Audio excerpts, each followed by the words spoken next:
two that like Oh, yeah, score the same on by the way. 10 point. Sorry. I started streaming, just so you know. It's fine. It's fine. Well, anyways, so I think the rural Chinese IQ thing is like inadmissible as evidence.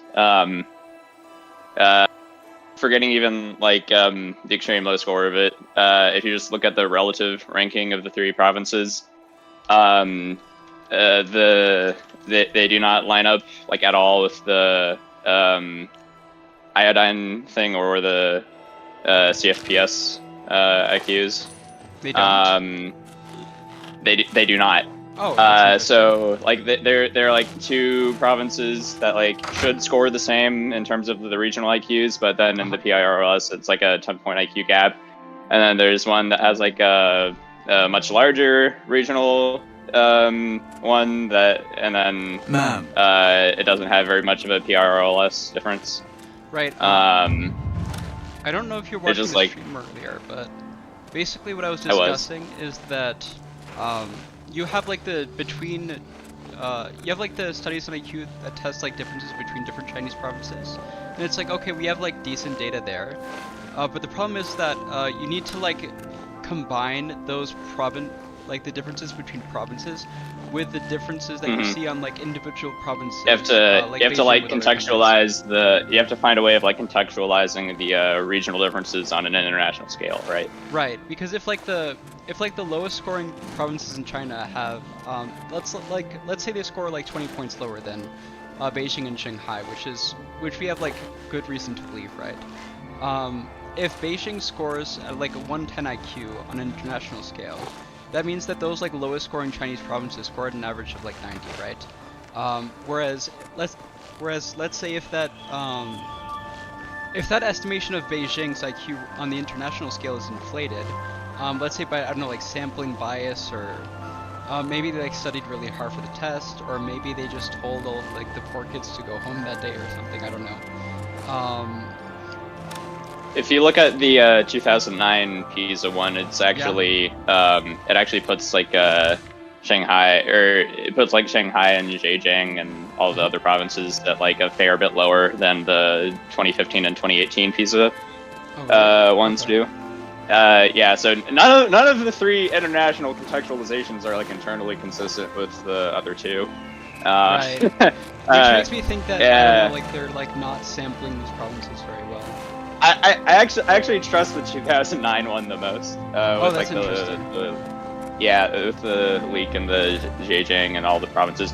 Also, remember how in the elderly column blog post he's like, we don't know if this is population weighted or not. If you compare against, let's say you have like two columns. One column is like the PISA leak scores, and then the other is the regional IQs, as well as and then you like do this test twice, and like the first test it's like it's what the regional IQs would be if weighted by population versus if not weighted by population. Oh yeah, unweighted. First of all, unweighted works better really? for the three data points. Yes, but second of all, that's interesting. But second of all, it makes barely any difference, and it's like the correction is to add like 0.2 IQ points to the region with all the different provinces. Okay. Anyways, okay, so just also like a reason not to trust my 94 national IQ estimate for China. Even like not taking into account the like shittiness of the 2015-2018 or rural Chinese samples. The standard deviation for Chinese province differences was like 11. Do you think that's high? Yeah. Yes. Okay, fair enough. Yes, that is very high. There is like a 60 IQ point difference between the highest and lowest province. It was insane. And also just like and also just Jesus like Christ. it also just like Vietnam is 98, right? And I would not. I actually don't think so. So I think that Steve Saylor once posted that if you look at Vietnam's smart fraction relative to its average, it's like the smart fraction scores, like, it's like the smallest difference there is in the whole PISA. And I think that's probably because they intentionally sampled their students in a way that inflated the average. But because Vietnam's IQ isn't actually that high, they don't have the smart fraction to back that estimate up. So I think that Vietnam's IQ is actually probably like 95. But yeah, I think that 98 is probably maybe a little high. I don't know.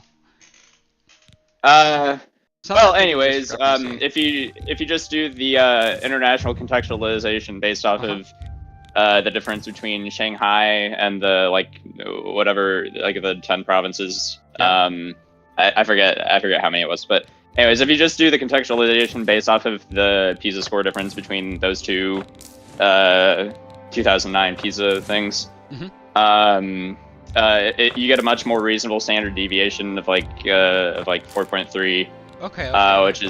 Which is in line with the iodine IQ and with the CFPS IQ. A bit lower than both of them. You've made a good bit of gold. Because it's like. But anyways, it's below both of them. But then again, you should, if you think it has less measurement error than both of them, I guess you'd expect less variability. And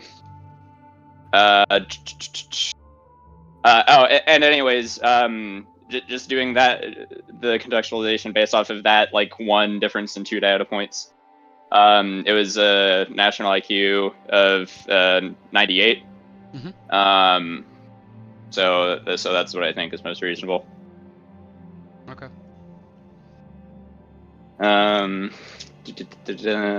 Let's see. I had 2 slightly different. At a 98.3 versus a 98.8 or 9. I forgot what the difference. So you estimated the average IQ of China to be 98. Yeah. Okay, that's a bit high, but I think it's reasonable. The thing is that, let's say the average IQ of China was actually 104. That means there would be 100 times more people with IQs of above 160 in China than there are in America. Just because of how the tail effects work. Basically, if you make a simulated bell curve around an IQ of 104, and you put 1.4 billion people there, you would expect 140,000 people to score above 160. But if you do that for America, you only have 3,400 people. Oh, okay. I know what the difference between the 2 national IQ things was. So, or the 298 ones. So, the 2009 leak with all the different provinces. It's in terms of the regional IQs, it's very slightly above the Chinese mean, and so the larger the standard deviation you force the data to have, the lower the Chinese IQ will be. Although it's not very sensitive to the standard deviation you give. So when I just force it to have the average of the standard deviations of the 2 regional IQ estimates, it was 98.3 versus if I just use the raw contextualization, it's a IQ of 98.9. Okay. But yeah, that's what I'm gonna go with being most confident in. Is the 98.9. All right. What do you think is responsible for the vast differences in performance you see between the different years on the PISA exam for the Chinese provinces? Even if when they test similar provinces, you see different averages. Remember that Natalie Carlin, or no, that Gwern question, or he's what do you make of them sampling among high achievers even in the rich provinces, or oversampling? Yeah, maybe it's something like that. And then they're just more honest in the 2009 before they got their act together. I think that's possible, yeah. Although then again, the thing I think what I think the 2015 versus 2018 ones have going, PISA results have going for them is that they imply a larger difference between Shanghai and between Shanghai plus Beijing versus Guangdong.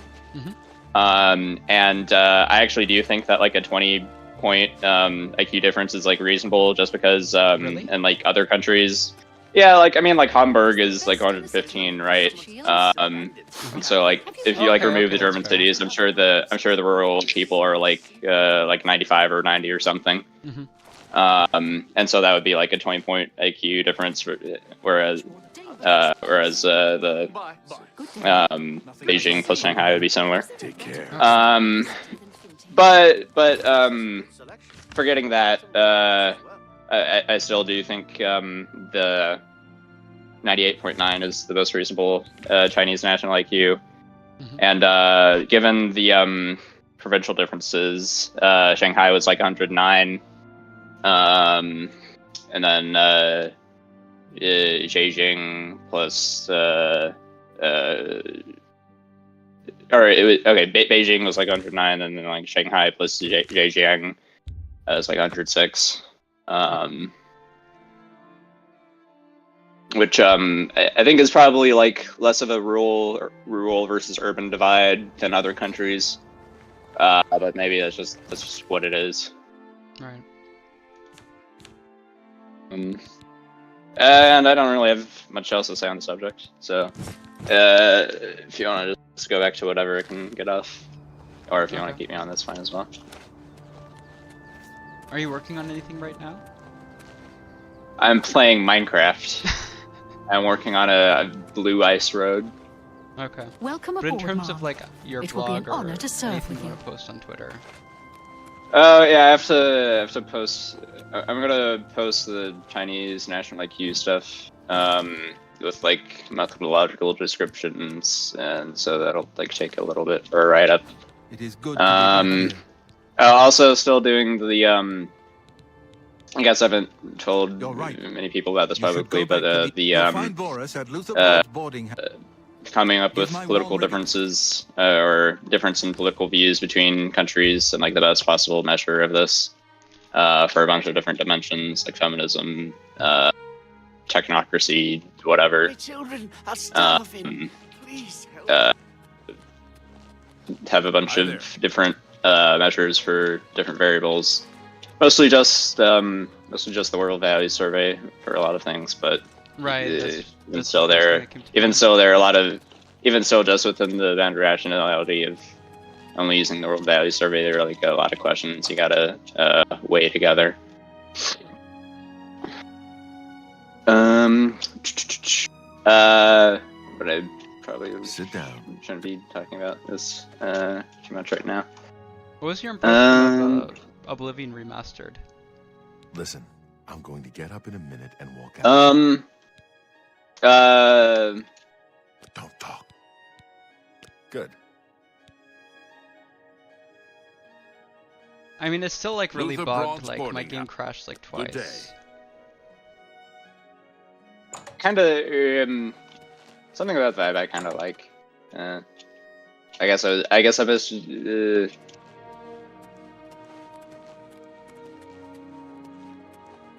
Maybe I just like don't know what the generic Unreal Engine assets are, but maybe I misjudged when I said it's just like generic Unreal Engine assets without an actual art style. Okay. I guess you're Search his body. I'll keep paying an more eye out in attention. case any- Did you get that vibe at all, or? Okay. Basically, the vibe I get is that the game's like more woke. Like instead of having man and woman, they had like type 1 and type 2. Yeah, funny you said. Yeah, also I saw the thread. It was like the fucking dark skinned Yeah, skinification. like the characters have darker skin now.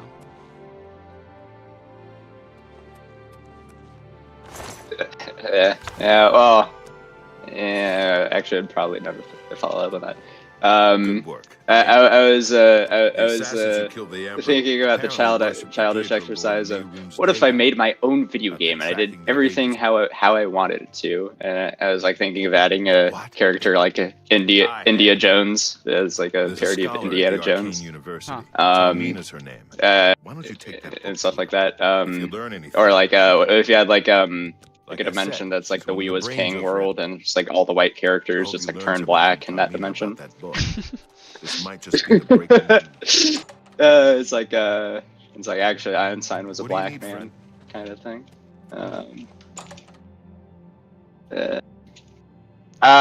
Basically, I had like a fun idea for a mechanic. Like in like a Lego Star Wars, you like change characters in free play mode, and it has like the thing, or it has like the particle effect. I was thinking like What is it, citizen?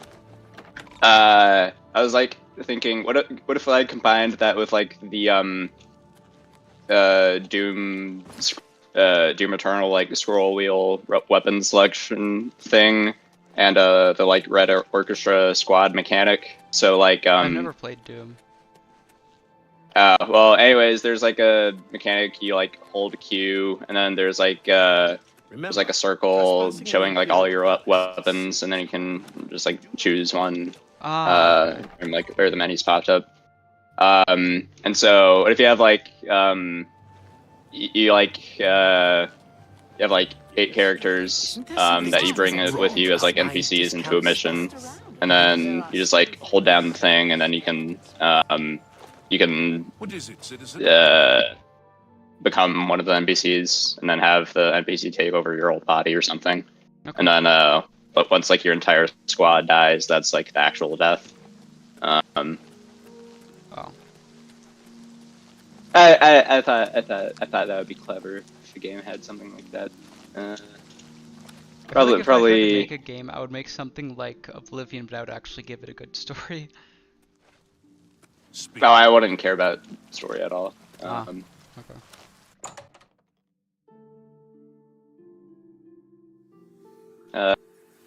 I guess the story would be like the game would be called like Cursed, and it's just like it's like the world ended in 2012 or something, and then or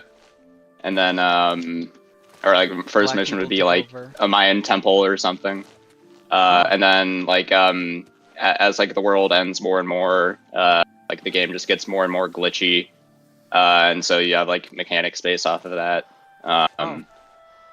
And you have just like random shit that doesn't make any canonical sense, just like slaps together. And that's where like the India Jones kind of thing, or like the King world would come from. So like, so there could be something like, oh, gravity just doesn't work for, I don't know, like 4 characters, and then maybe it doesn't work for like 12 characters. Okay, I kind of get the idea. Or or you could have like a. I was thinking also a mechanic. So like you have like you can play as Hitler, and then like Hitler's weakness is that he's like disgusted by disgusting things and just like can't interact with them. And so like You can't talk to Jews. India Jones would be his weakness. India Jones would just like throw shit at him, and then Hitler would run away. How do you do? Master Have you ever played Oblivion? What's new with you? I heard there was some. No. Oh, okay. Awful creatures. I've not watched a great many movies and not played a great many games. I'm a cultural illiterate in that kind of way. Oh, okay. How can I help you? So I can't interface with very many references to stuff that people would expect me to. I mean, it's a pretty old game. It came out like 4 years after you were born. I know you noticed some like changes to mechanics. Is there anything like very fundamental? Or like what was the most fundamental difference in mechanics that you I noticed? think the biggest difference is actually just the health regeneration. So in old Oblivion, you just wouldn't regenerate health. and so you just have to cast. You either had to wait to regenerate health, or you had to cast spells to do it. And basically every character I made had like a really high restoration stat, even though they were built as like a warrior or a thief or something. But in New Oblivion, you'd regenerate health really quickly outside of combat. So you don't need to constantly like press Q or wait, which is nice. I think that's the biggest difference in mechanics I noticed. Otherwise, it's largely the same game, I think.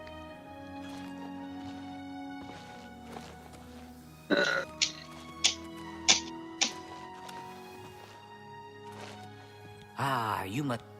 The like replayability of like different Skyrim builds is like why even bother to do it again for this. Yes. Or like the replayability is high enough for it to be worth bothering.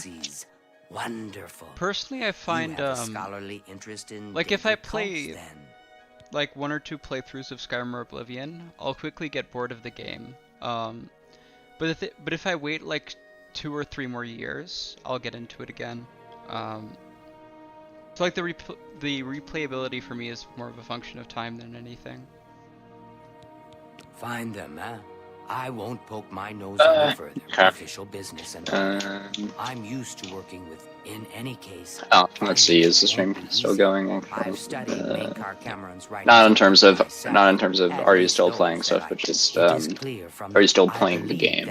Yeah. Contain those who unlock this hit. If you here, as I've Fintius. It was so nice chatting with you. Oh yeah, did you see, I guess you probably didn't see it, but I called my sword Total and Death. I had to. Oh yeah, I saw that. Oh, this reminds me, Yes. yeah, by the way, the audio is like kind of fucked on the stream really? where the game is super loud and our voices are probably super quiet. Oh, I could actually fix that. Hold on.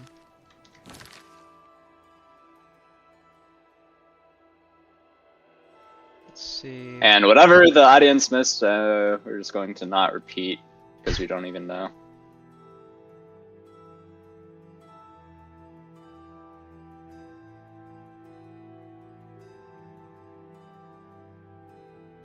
I'm gonna make it my okay. What if I make it like 50% and 150? Okay, let's hope that works. You just start shouting into your microphone. Yeah, hopefully it's a little late where I am. Prefer not to do that.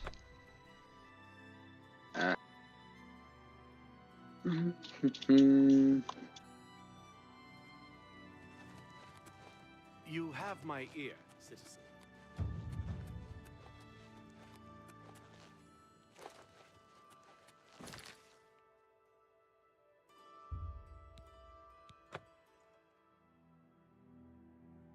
Have you spoke to Ryan recently? I have not, no. He's been kind of inactive lately. Not sure what he's doing.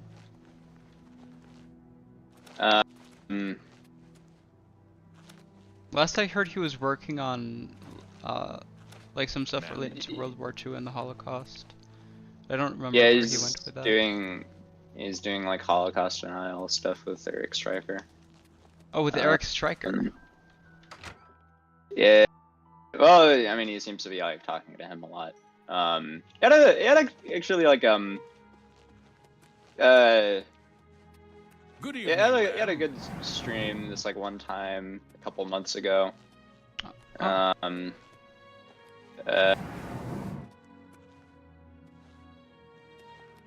Like I think Stryker is like kind of a crank. However, like Yeah. like it's possible for the Holocaust to not be a thing, even if the Jews aren't like responsible for all of world history. If that makes any sense. Like he can, like a crank can be right in one area, even if he's like a crank in other areas. Okay.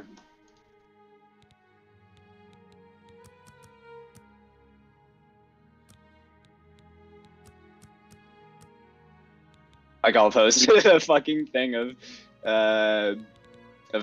Trump slapping tariffs on Israel. And it's like, why are you running cover for Trump? Or like he'll post a thing of like Trump pulling the chair out for Netanyahu, and then I'll post the compilation of him doing the same for like Modi or Merkel or whatever. It's like, why are you running cover for Jews? And I just like I can't even, dude. Hail. Do you think Twitter has gotten worse? Yeah.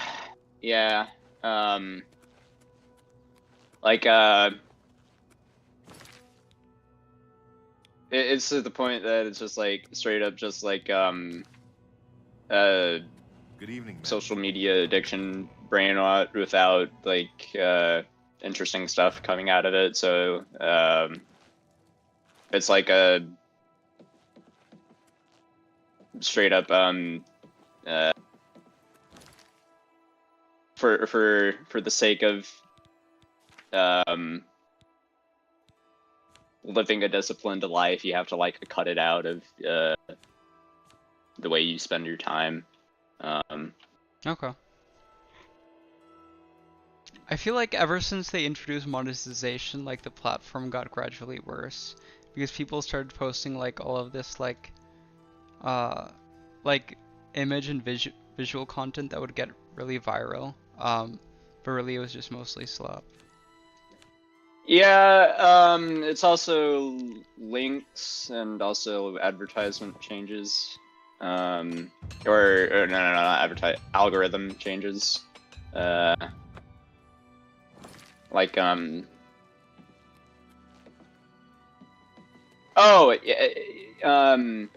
I think it is they probably like got some better like machine learning people on board to like make the site more addictive to like generate more ad revenue or something. Mm-hmm. And like that's just like bad for making high IQ content, I think. Mm.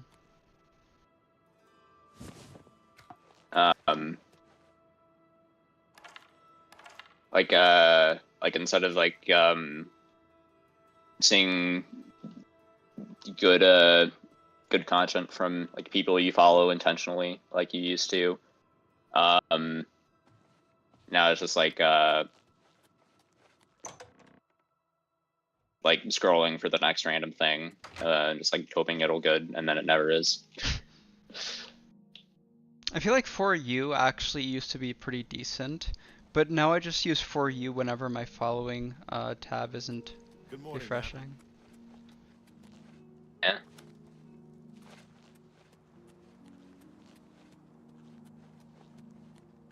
I think I could like mute 300 people. But the thing is that I'm not sure like which 300 people I would mute so that my feed would get better.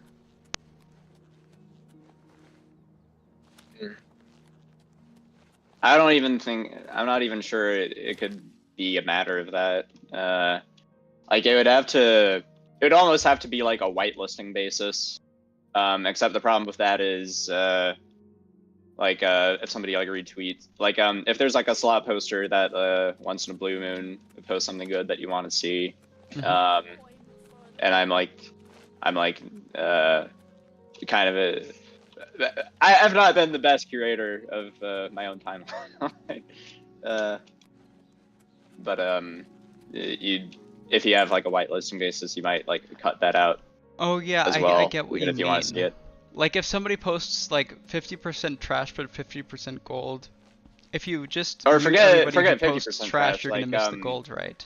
Probably the median thing is like of the people who post stuff you want to see, it's going to be like a 95% trash, probably even like me. I happen to have a Gwyneth would be. Although I do I wish I'm afraid.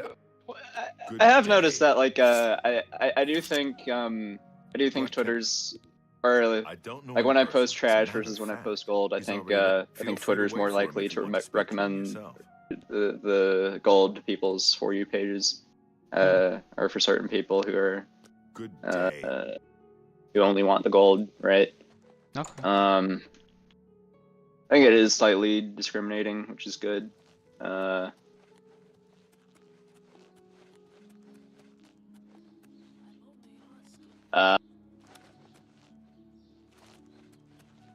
yeah, basically, I think the most bad thing, I mean, this is speculative, but I think it's just that they tried to make the platform, tried and succeeded to make the platform more addictive. Of course, here you go. And that doesn't even have to, like affect what people choose to post in order to be bad, or to be bad for the user's experience, I guess. Very well. Or it doesn't even have to like change the distribution of what's posted in order to slopify the median person's user experience, right? What you're saying is that even if people post the same content, if the algorithm changes, then people just get more slop? Is that the argument? Like if yeah, or if it's just like changed to be more addictive, then it'll slopify your timeline, right? Very well. Okay. What do you make of the new tariff drama? Oh yeah, yeah, bad. It's like okay, like what was achieved in concrete terms?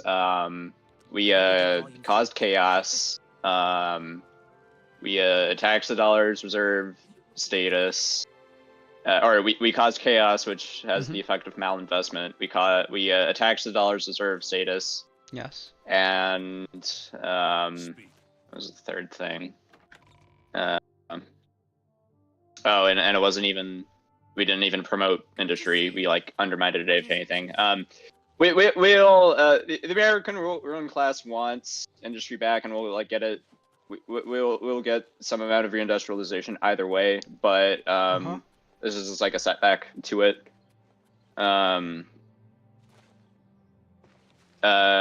Like it was like already going back and recovering during the Biden years. Partially, I think, due to the first Trump admin's credit, but anyways. There's some other train of thought that I lost. What do you need, friend? Easy to get hold. This just might. We need to get that fourth book then. Personally, like I don't take my opinions on economics that seriously. But basically the way I understand it is that if you're a country that has a trade deficit, that means that they're giving you more stuff and you're giving them more money. But the thing is that if it's just like funny money, yeah, like the money may as well not exist. Or like just like go back to like Adam Smith, The Wealth of Nations kind of thing, where it's like they'll pay. The amount of wealth in the country isn't the amount of gold. It's like the point of the currency is to like circulate, because then like you like make a gadget in exchange for somebody doing some service for you. If everybody just like kept their money in that equation, the gadget wouldn't be made. And the service wouldn't be done, and like the service and the gadget is the wealth, not the money, right? You also mentioned the dollar's reverse, like reserve currency status. My understanding. So basically, all the other countries having tariffs on us. Okay, that's like Look out! All else equal, that should like probably like be bad for, I guess, American industry to the extent it's like targeted at industrial stuff. I would assume, yeah. Or so like what you want to achieve with tariffs is you want industrial inputs to be cheap, and then you want processed goods from other countries to be expensive, and then that incentivizes the creation of companies which take industrial inputs and turn them into finished goods. Yeah, like tariffing and steel we, like, and wood is probably not a very good idea, right? So to the extent that that other countries' tariffs on us are not a reflection of them doing like sensible industrial policy, or is not an extent of them having wiser industrial policy than us. To the extent that's true, putting tariffs on U.S. goods, and also the U.S. having a trade deficit is a good thing, because what it does is it like creates demand for dollars in other countries. Yeah. And then when like the Fed prints money, like inflation is a tax, but if it's like if like a bunch of foreigners hold dollars, it's not just a tax on U.S. citizens, it's also a tax on other people. So like let's say you like tax or you print a bunch of money and then just like give it to American citizens. That's like taxing foreigners effectively. Maybe it goes to like woke government projects, but like in principle, if it wasn't that, like it could be like a very powerful tool for us.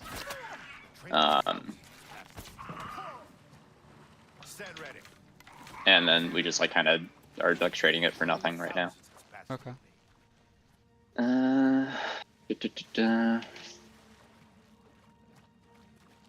Man, there was some train of thought that I forgot.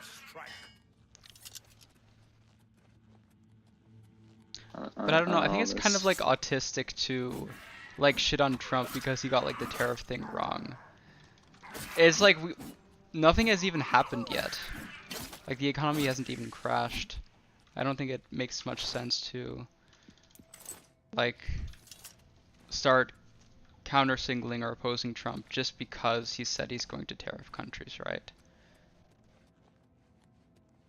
Well, I mean, there's the 10% minimum that's already in effect, and then that's delayed for everybody, and then the stupid tariffs as a function of trade deficits doesn't go into effect it doesn't until really make sense. 90 days later, except for China, where the I guess it isn't even trade deficits as a percentage of imports anymore. It's just like Xi and Trump one-upping each other now for like whatever meme number they come up with. Now, for China, it actually like imagine may if he comes up with like 888%. completely embargo. Well, anyways, for China specifically, it might kind of make sense for us to just like completely cut off an embargo, because like apparently. Do you think we could do that with like no economic repercussions? Or like very few?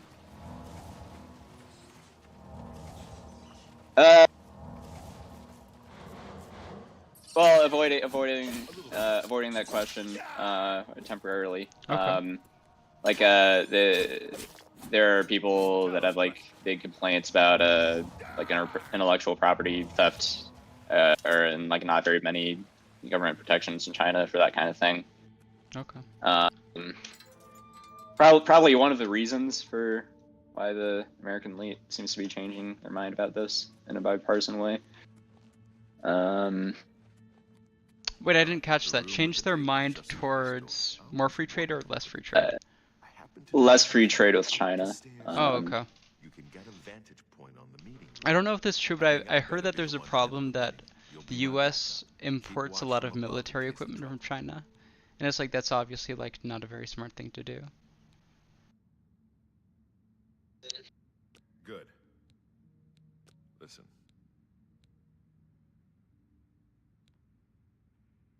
Norman? Oh, okay. If nothing else, regarding the question of economic consequences, you can kind of dodge the question by saying the Trump admin was too incompetent to put proper country of origin controls on different goods, which is a somewhat difficult thing to do. But anyways, what this allows is because it's like they'll just import them through like Cambodia or something. it would be like a bureaucratic nightmare, but like you could like somewhat achieve it.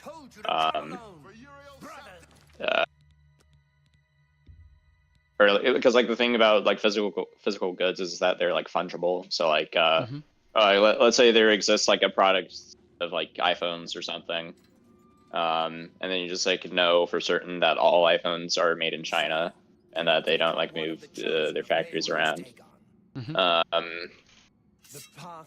Like if you can take that on faith, then you can say, oh, okay, we are considering all iPhone imports to be Chinese imports, even if it's Vietnam that's actually selling it to us. And then like if you don't do that kind of thing, it just allows like China to export to Canada and then Canada to export to the U.S. I think Canada and Mexico are exempt from even the 10% minimum due to the USMCA trade agreement.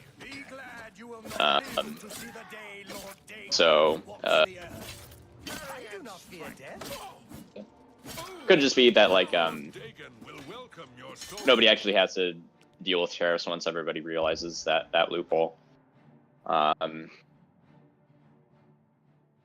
Right. Although it has the that sort of still increases transaction costs in some sense because instead of just like people communicating directly with manufacturers for like what they need from a factory, you have to like go through this middleman who like probably is like a source of friction for communication.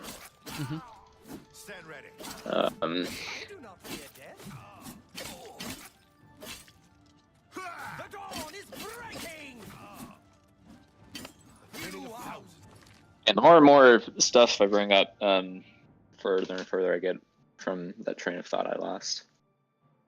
Okay. What do you think the likelihood of economic collapse due to tariffs is?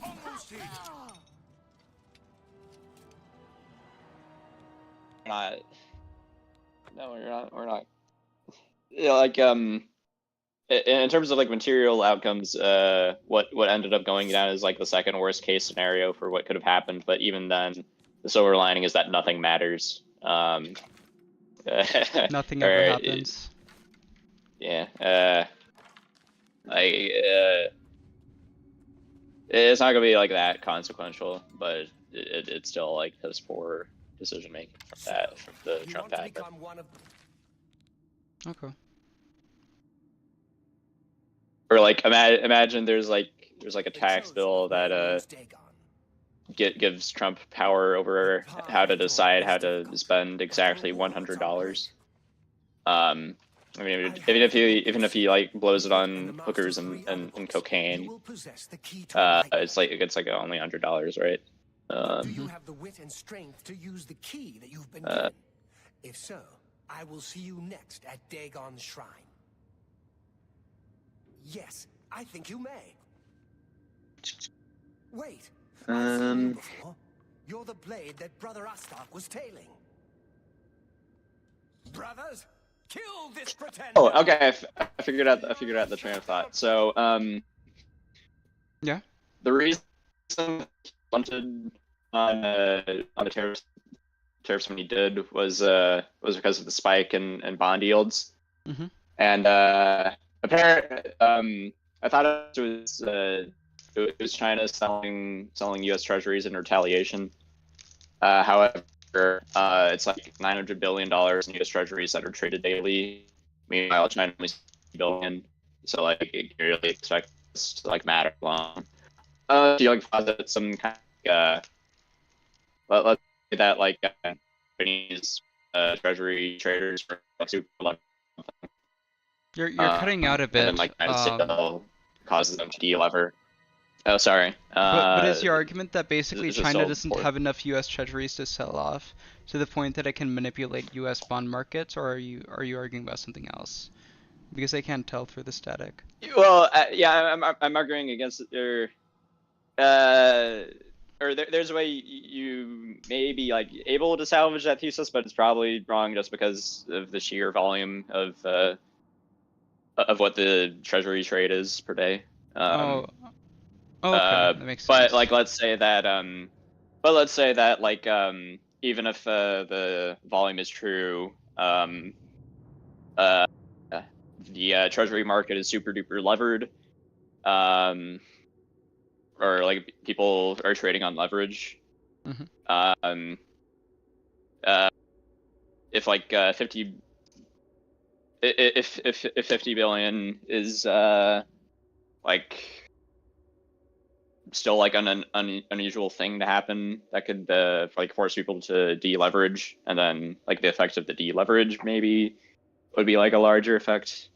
But anyways, second reason to think that the China story or the China retaliation story is an implausible explanation is that there's a much more plausible one where basically there's like some news story where Trump was signaling that he might decide to default on U.S. debts, which Oh, wow. would be terrible for our treasury like ratings for obvious reasons. Or right. yeah, That makes sense. So yeah, what I think the strategy was here was I think they were doing like the 4chan meme, where it's like you like cause as much chaos as possible intentionally, and then that's why you have like 4 major administration officials all giving contradictory stories at the same time.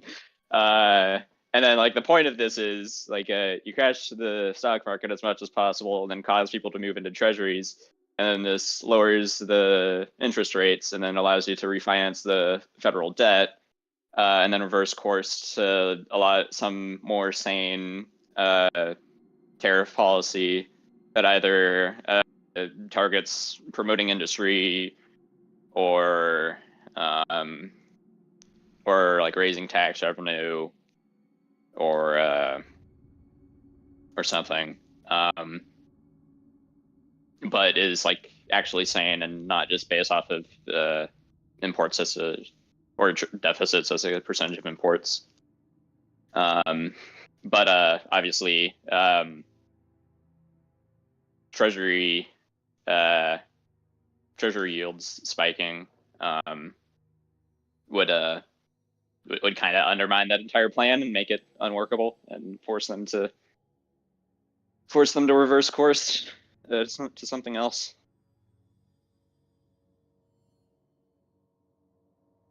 Which is pretty much what I think happened. To be honest, I don't really understand the connection between like the bond treasury markets and like US trade on an international scale. Like, I don't know, people trading $100 for a Chinese iPhone. I don't really see the connection. I don't understand economics well enough to make it. Can you reiterate your confusion? Basically, I don't understand economics well enough to connect how the bond market works and how like normal international trade works. Like there's like no connection there. Like I actually can't make it.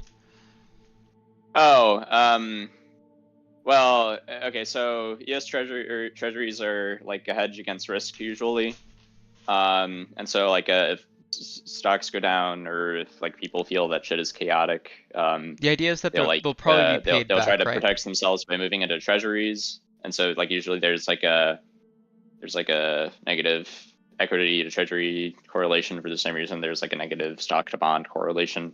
Okay. And also like if there's like a large demand for US dollars relative to other currencies, that may flow into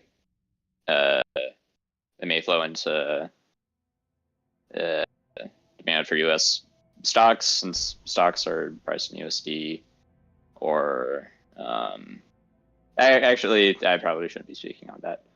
Okay, that's fair. But anyways, even if like trade isn't normally like super relevant to the treasury market, if you just like cause a bunch of economic chaos via their dog shit tariff communication, and this causes like all this sorts of like malinvestment, then just like using this as like a mechanism to cause chaos will cause people to try to move to treasuries to for the sake of safety. But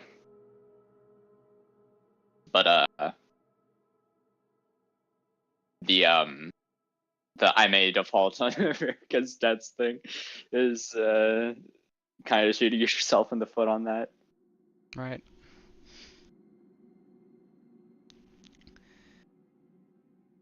On a somewhat unrelated note, I don't know if I've asked you this before. What do you think happened to Richard Hanania? Like, he went from like a decent pundit who would say like kind of crazy stuff like, oh, maybe school teachers having sex with 15-year-old boys isn't as bad as we pretend it is, or stuff like that. Like that was kind of funny, but it seems like slowly he's like turned into something like I don't even know how to describe it. Like I don't even think you could call him like an attention whore, because if he really wanted like, I don't know, 500,000 followers, he could probably do it. But it's like there's definitely something that changed about him in the last 2 years. Like his takes have generally gotten worse.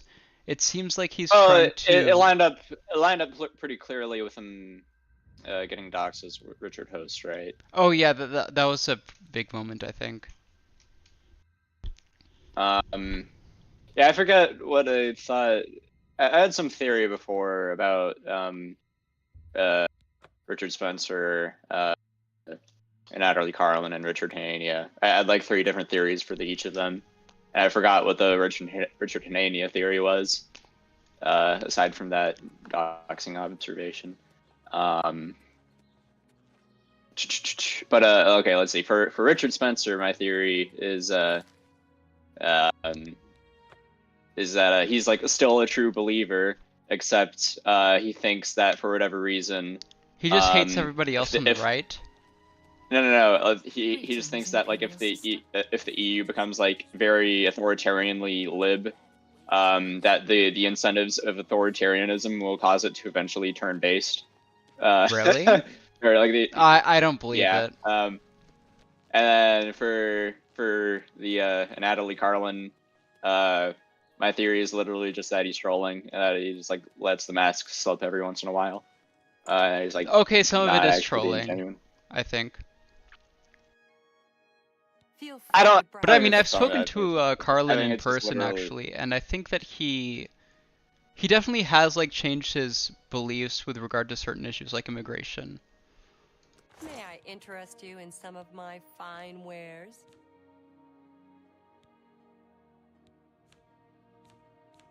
But the thing about Richard Spencer is that I swear like 5 years ago I was in a Twitter space with him, and he was still like questioning the Holocaust. It's like, okay, surely you haven't changed that much if you're like openly questioning the Holocaust in a Twitter space, right?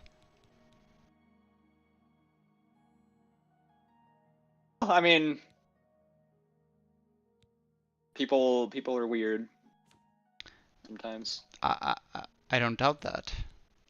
But it's like he's questioning the Holocaust, you know, that like that's different.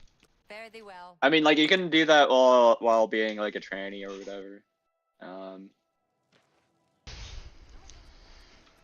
Like you can be like a normie shitlib who's like the Holocaust didn't happen, but it would be bad if it did, kind of person. But here's the other thing. I think that one thing that motivates Richard Hanania is that I think he started falling out with a lot of the personalities on the right, Like at one point he seemed to like start to cozy up to Bronze Age pervert, but then like Bap started counter signaling him again. And then at some point they're like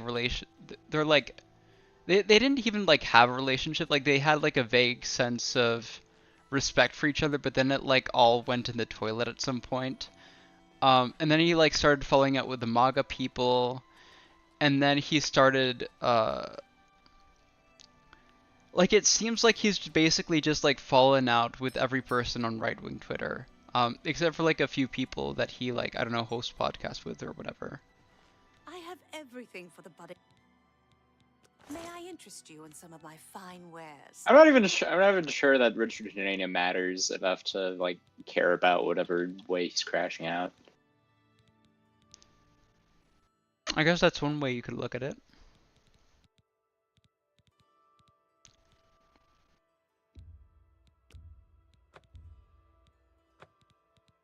It's like imagine if just like some random groper general is being weird. It's like okay, he's being weird, but Right. do I care? Not really. Be seeing you. Oh, dude, did you see Kanye say that he sucked his cousin's dick till he was 14? Yes. Jesus Christ. Like, I've been in some weird sexual situations, but I've never done anything as crazy as that. And more importantly, I would never admit to anything as crazy as that. I think admitting to being a cuck is a little worse. I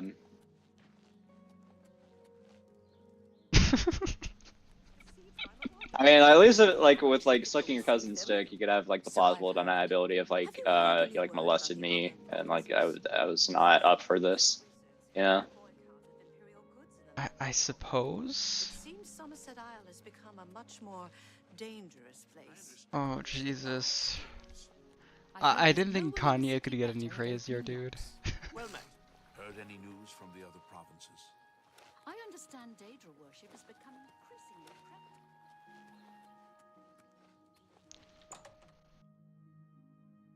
prevalent. Dude, how fucking perfect is it that this is what the black Nazis like? Yeah, he's gay. Who would have thought? Not even gay, just like it's like everything abnormal all at once.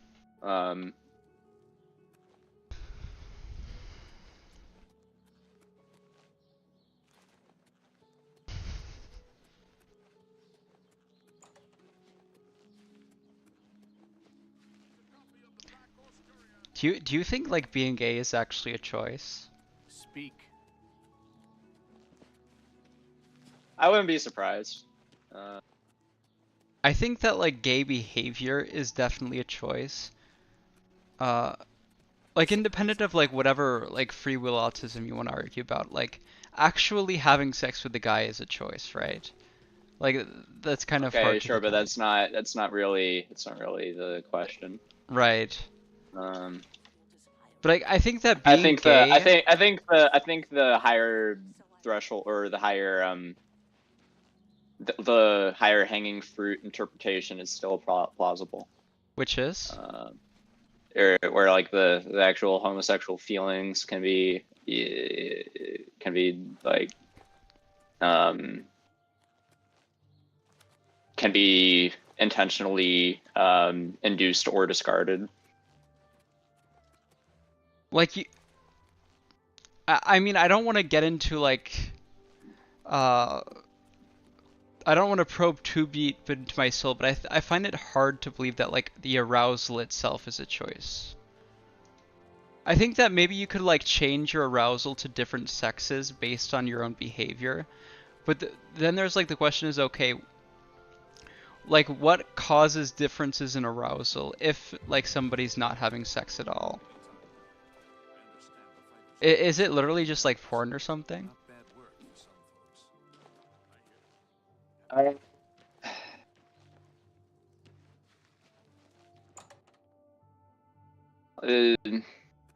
Maybe, I don't know, maybe.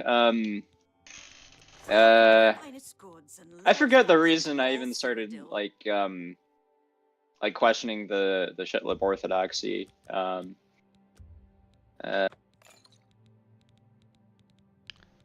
But or like forgetting porn, like maybe it's just literally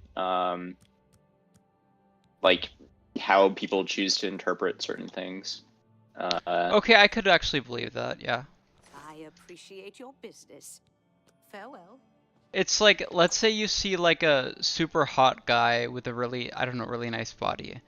And it's like, there's some pleasure in looking at it, but it's not like the same thing as like looking at a really hot girl and getting aroused.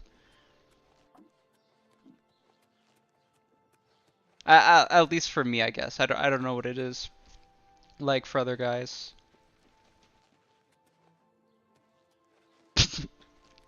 Charles? I mean, I can't. I mean, I'm not gay, so I can't like relate the best. Okay, yeah.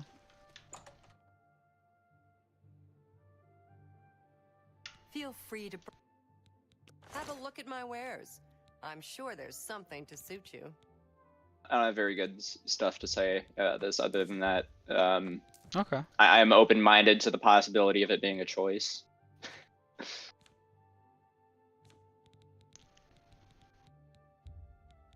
A pleasure to fare thee well.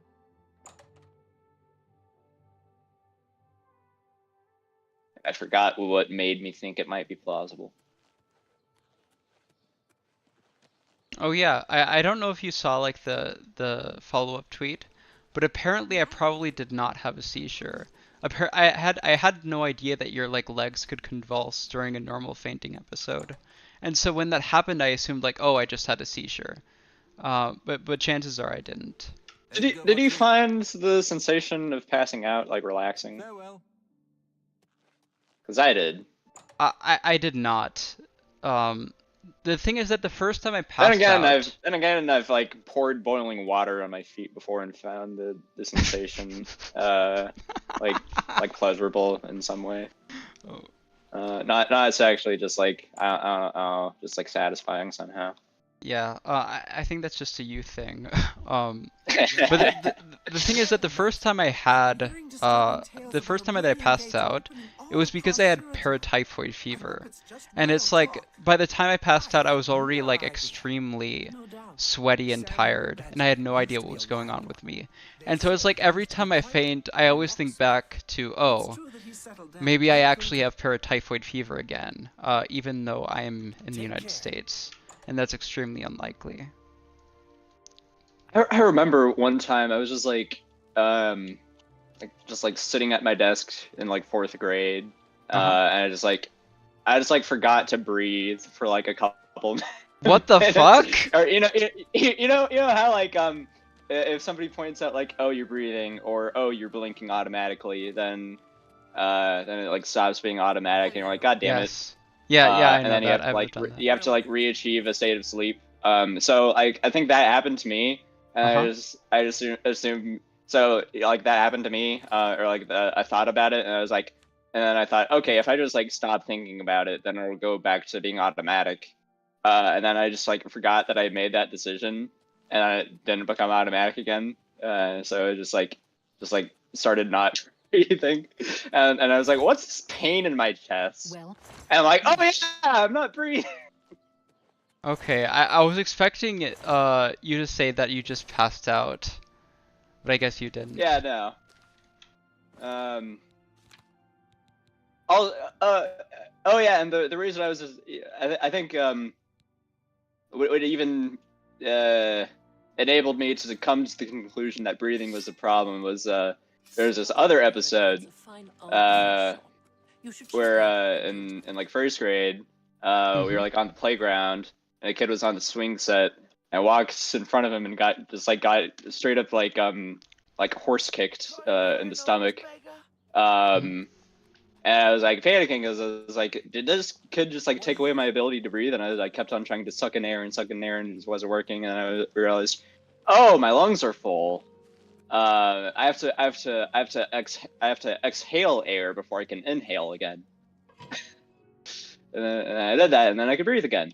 Um,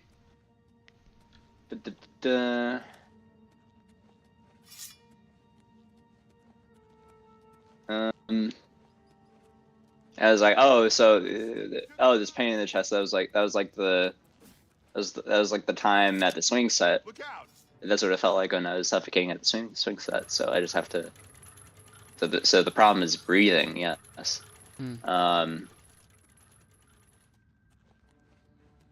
Do you think that you can die just by the force of your own will?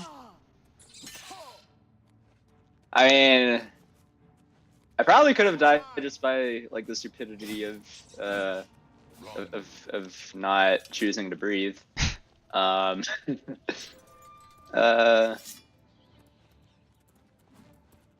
see.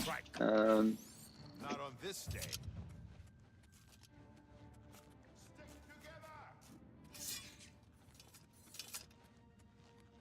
And yeah, I think you could like stick a knife into your neck if you wanted to. Well, I mean, of course you can like commit suicide, but I'm thinking like, can you just like stay still and like concentrating? Can you like concentrate on stopping Concentrate your on heart? not breathing. No, concentrate on stopping your heart from beating. I don't think you can. I don't think you can make yourself stop your heart. Unless you take like drugs or something. Okay. That have that effect. Oh, also, I've also gone underwater and then forgotten about the facts that you can't breathe underwater, and then just inhaled a big gulp of water before. And I will say that the sensation of drowning is a lot less pleasant than the sensation of suffocating. That actually does make sense. Because it's like, if you're suffocating, there's just like nothing there. It's like whatever, right? The thing about drowning is that there's actually something in your lungs that shouldn't be there. There's like a friction there. Though I've never drowned, so I can't really comment on the topic with much certainty.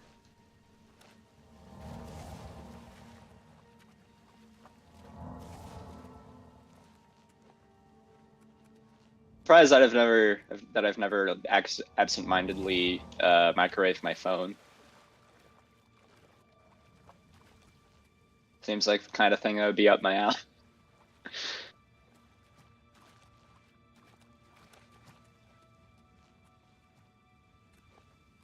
Actually, I have a refurbished iPhone 7, and it survived like quite a bit of falling. It's pretty good. Oh, but would it survive microwaving your iPhone? No, probably not.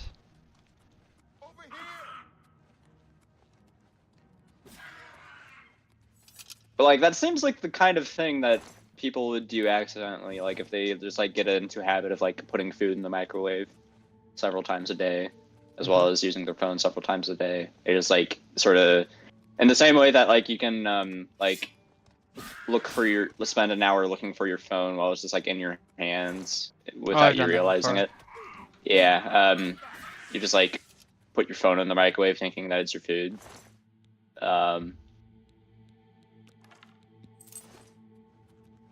It's like I just put a thing in the microwave, and you don't pay attention to what the thing is.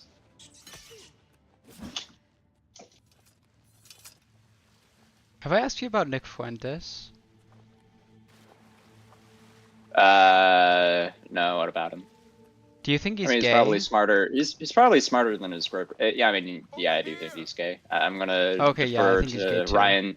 I'm gonna defer to Ryan's expert judgment on that front. Wait, Ryan thinks he's gay too? Yeah. Okay. He's been very, very public about this. Okay.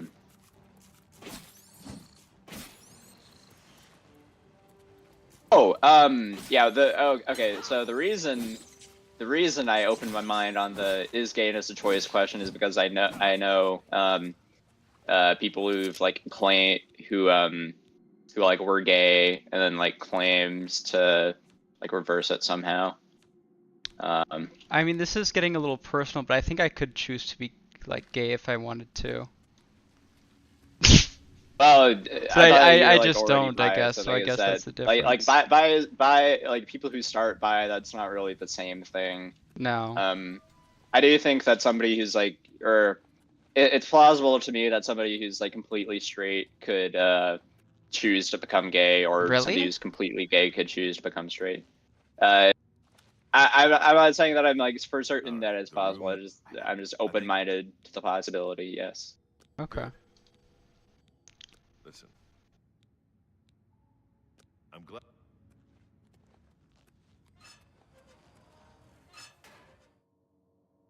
But the Like, question is are why. you sure you're not gay anymore? And it's like, yeah, I'm pretty sure. And like at that point, it's like a old like philosophy problem of like, you can't know somebody else's inner experience for them, so Right, you no, just you have can't. to It's kind of take their impossible. word for it. Well, I mean, there, like neuroscience stuff could probably like solve that kind of question eventually. I mean, you can make like very good guesses. Like if somebody's crying, they're probably sad, right? But you can never know like 100%. There's some credible signal that that it wasn't just like a cope from them, or that they like I forget what it was, but. I mean, I know Maybe they listen to like anti-gay hypno or some shit. I don't know. But I know my sister's boyfriend. He claims that he has like many friends who like weren't popular with girls in high school, and they just like they kind of chose to be gay. Like literally. Yeah, I don't understand why anybody would come to that reasoning, but yeah, it's pretty foreign to me too.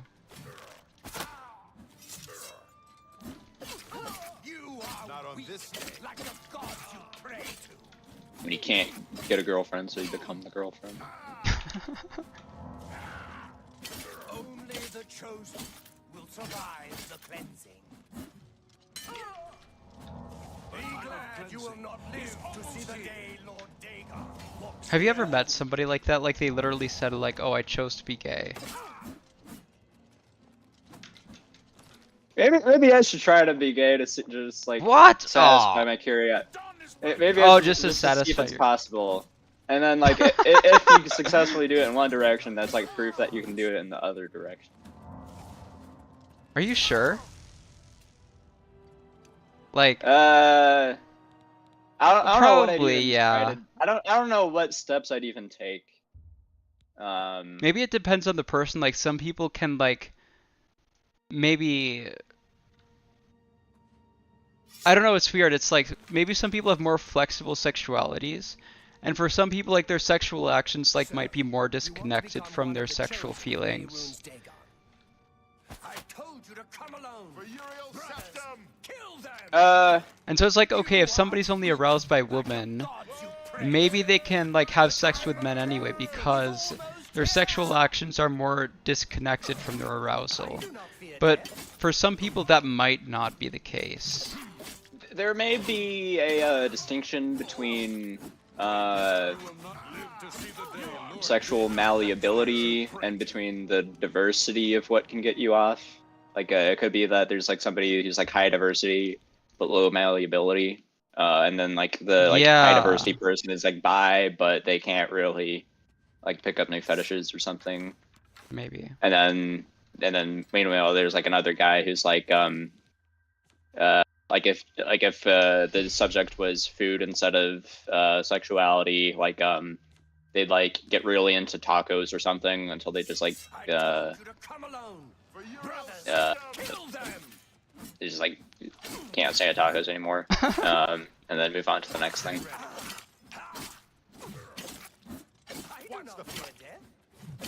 The internet meme usually is toasters instead of tacos. Sorry? The internet meme fetish is usually toasters, not tacos. Well, okay, but you can't eat toasters. My analogy is supposed to be about like Like okay, you Oh, can, you're talking about eating the meme. The meme is you could. not having Sure, sex with there's a them. meme about fucking toasters, but like you can't eat a toaster. My analogy is supposed to be about like eating preferences. Okay.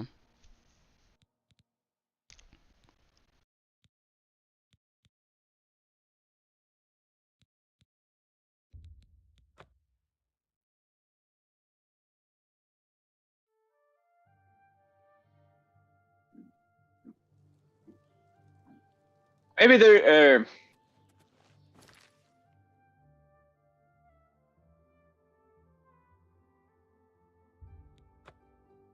Maybe there are. Maybe there's like a distinction that could be made where so there's like the controversy of like whether all trans people are autogynephiles, right? I think that most of them are, yeah. Well, anyways, what if there's like, what if there existed like a straight man who's like the straight equivalent of an autogynephile, where he like doesn't get off to the idea of a woman, but he just like gets off to the idea of being a man who fucks a woman, right? What if there's like a heterosexual troon in that way? And then like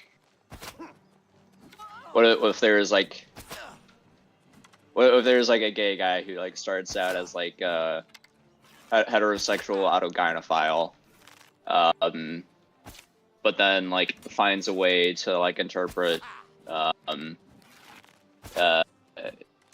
to like vicariously think of other gay people as like another heterosexual autogynephile, or like as like a projection of themselves or something. So like somebody who's like an autogynephile who gets off on being like a guy who fucks women, but somehow he's able to like transform that attraction to the point that it causes homosexuality? Into standard homosexuality, yeah. Okay. Maybe, I'm not sure.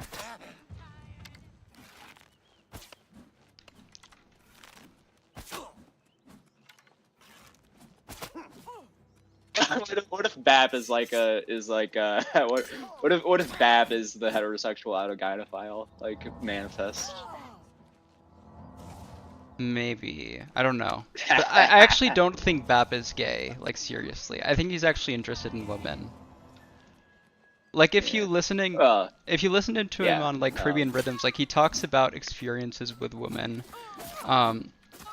I don't know. I think he's tried to contemplate what gayness would be like with it, even if he's straight, like, become gay as a result of it. Okay. I could believe he's bi, but I doubt he's actually gay though. I find that hard to believe. Oh well, yeah, certainly he wouldn't be gay regardless of right. Yeah.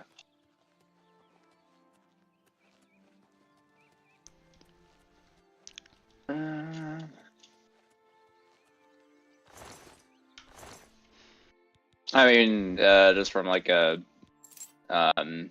non-interesting perspective, we do know that the heritability of the trait is just pretty low to begin with. Yeah, it is. It's not high. I'm pretty sure. And also, even whatever little heritability there is, it could just be like a psychological thing, where it's like maybe even like the way their face looks. Tailcalled had a good unironically post a while ago, where like the thesis was if everything is heritable, then nothing is. What? Where like don't take that like quite literally, but like let's say there's like a super heritable trait that's causal for another trait. But is the unique variance in the second trait heritable? Like okay, I get that, I guess. Like if the heritability of a second trait comes from a more heritable source trait, and it's like okay, in some senses you could say the child trait is heritable, but only as a function it's like of the much parent. less directly genetic. The amount of direct genetic effect per heritability is like a lot lower than the parent trait. Like for example, I doubt there's like a lot of like direct genetic effects that are only on income, right? Like that doesn't make a lot of sense. Yeah.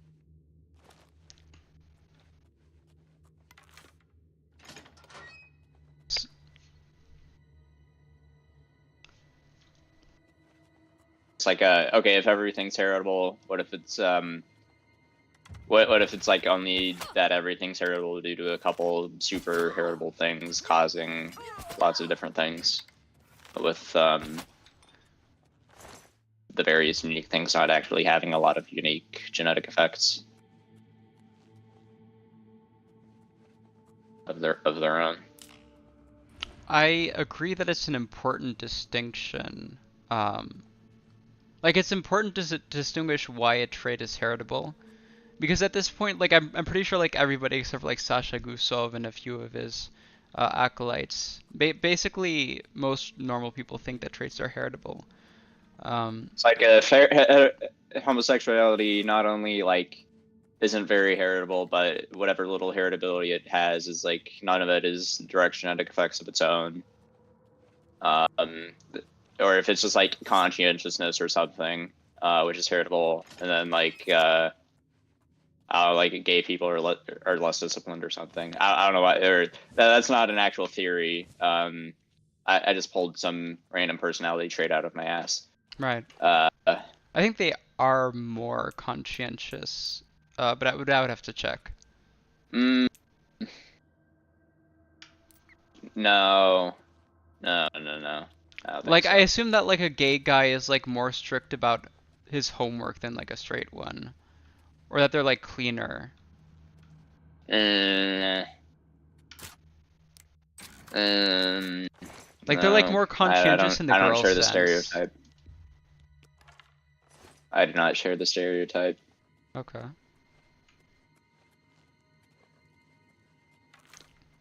But, I mean, it's been studied. Like, I could look it up after streaming.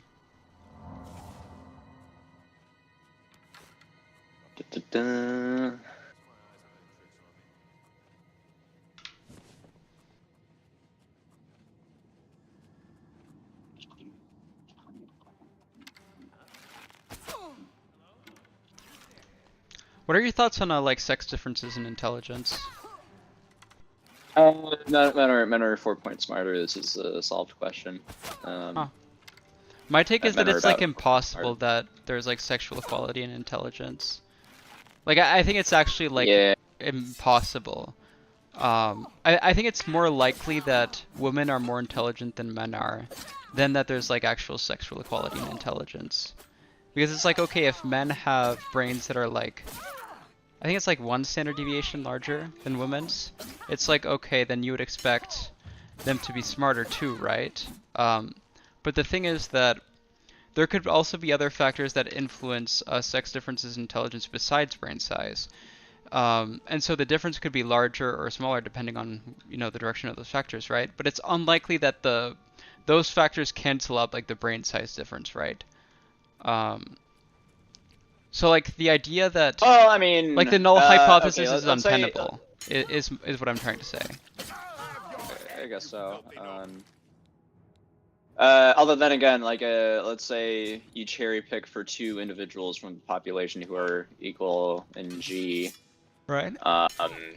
Your null, by the same token, your null hypothesis for those 2 cherry picked individuals should not be that they have equal brain size.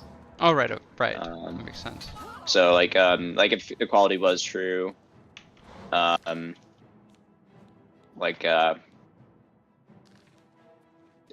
could still be a bunch of differences in brain variables. Okay.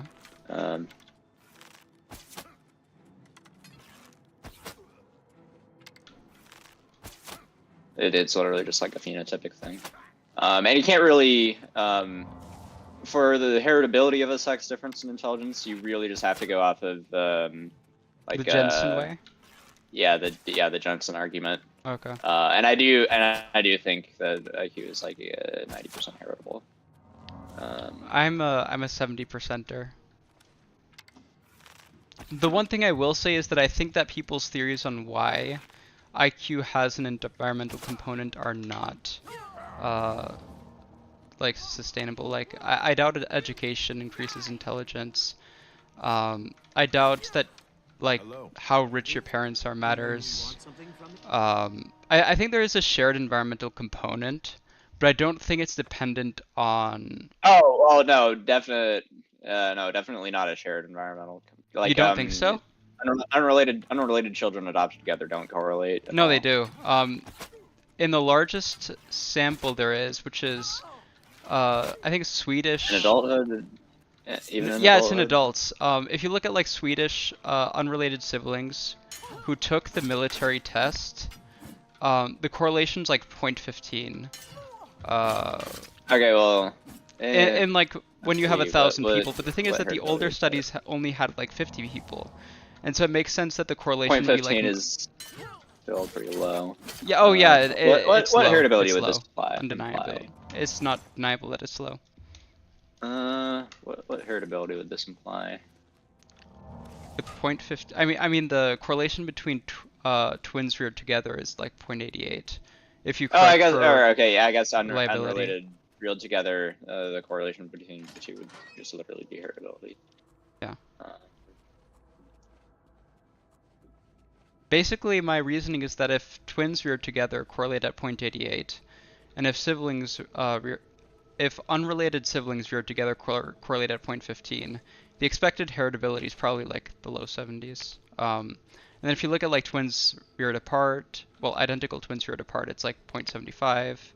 And like, okay, that's probably a little inflated. Identical twins, first of all, there's the measurement problem, and there's also identical twins aren't quite identical. No, they're not. There's like very little difference that would make. No, yeah. I think it's like 10 mutations, but I forget exactly how many. How high is the identical twin correlation? I think it's... Reared together or reared apart? Reared together, I think it's like 0.9, isn't it? So, if you look at like the meta-analysis of like the correlation between identical twins reared together, I think it's like 0.84. But the problem is that IQ tests have like some non-negligible unreliability, and you also have to make like the logarithmic corrections, because if you take a bunch of correlations that are really close to 1 and you average them, you're going to get a like slightly lower number. I forget exactly why, but you do have to like make like a logarithmic correction, but I forgot how to do it. Something I think would be possible is it's possible to get the within sample standard error of the difference between two correlation coefficients. So for meta-analyzing heritability results, yeah. You could get per study standard errors of heritability, and then do fixed effects meta-analysis from that. Okay. And like you get a bit of, maybe that wouldn't address whatever log thing you're talking about. But my guess is that like I think the technical term is the Fisher heritability transformation. That first you have to Fisher transform the correlations and then you do the average. Isn't it that Fisher transformation, it only improves anything if the sample sizes are super small? Well, that's actually true for some of the twin studies. Like there's like a Russian one with like 20 samples.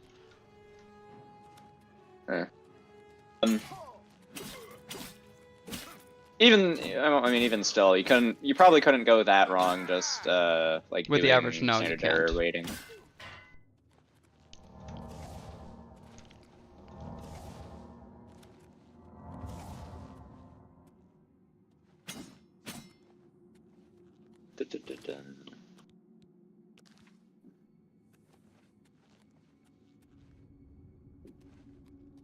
Yeah, the relatedness to equilibrium thing does not dissuade me from believing in super high heritability thing, or a super high heritability of intelligence. To be completely honest, I don't understand the math on how RDR works. Okay, so there's like a reality of what the paper does, and then there's like a marketing there's like a concept that it sells and says, oh, we get lower heritability than other people due to us using this different heritability concepts, and like the two are not the same. Like the stuff it actually does is different than just like what you do if you only followed the concept and nothing else. So the concept, so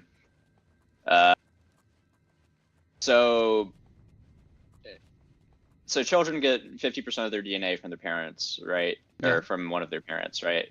But the specific 50% that you inherit is random, right? More or less, like some of my siblings have light skin. So let's say you have two families and you have genotypes for the parents of each family and for the children of each family. So given the genetic similarity between the parents of the two families, there's a certain expectation for how similar the children of the two families will be, but due to randomness, there will be some residual similarity not accounted for by parental similarity. And I think I share the assumption of the relatedness to equilibrium people that this residual similarity of the children will be exogenous, or not a confounded, or the connection between residual similarity and phenotypic correlations is not the relation between the two. Would not be confounded. Okay, yeah, that makes sense. And so like in terms of like the paper's marketing, the allegation is we use this fancy method I just described, and then the result of using this fancy method is like a 0.17 heritability for IQ. Yeah, I'm not gonna believe that. Sorry. No. I'm talking to the paper, not you. No. Oh, yeah. Oh, of course. I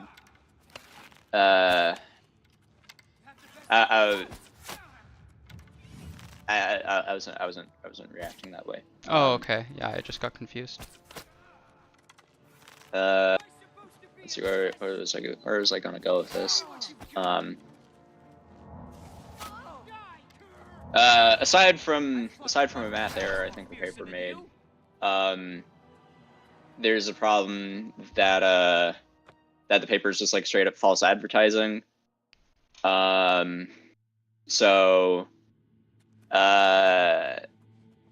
let's see. There's some variance components they fit.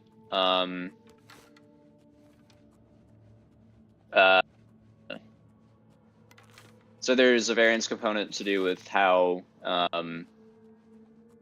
similarity between the parents. Okay, so let's say you look at the similarity between, or the genetic similarity between the parents of family 1 and the children of family 2.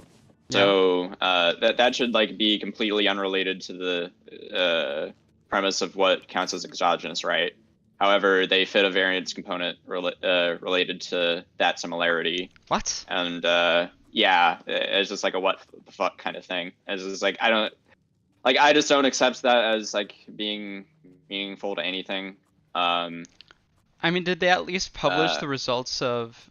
No, okay. they did not publish what it would be without this. Yeah, I always have that problem with like studies that rely on like really complex modeling. It's like, okay, what happens when you delete like 10 of these variance components that are not very important? It's like, does H2 just go to 80%? Anyways, second problem. So when they so they also calculated Gramel, which is like apparently just like another word for GCTA, or another term for and it's like anyways, so it's, I don't know if I should explain for the audience, but genome-wide complex trait analysis. It's like sort of like this RDR method, relatedness to equilibrium method, except instead of like isolating for exogenous genetic similarity first, you just you just look at the relation between raw similarity and phenotypic correlations, and the theory is like if it's like super duper unrelated individuals, or if like their last ancestor is like 7 generations ago or something, it's thought that like this should be exogenous or whatever. And I think that I think that assumption is safe. Like that is a reasonable assumption. Like, or the assumption can be defended like by itself without caring about RDR or whatever. Well, anyways, but my grandma, or synonym for GCTA, if you add their 3 variance components, they get the same result as the grandma, and the grandma is lower than is also elsewhere in the literature. So part of the problem is just that heritability is lower in their sample than it normally is in other samples. Oh, okay. So part of it's just a sample problem, or a bit. So yeah, it's like the heritability estimates they get also, with normal methods are in, like, still low. The one study.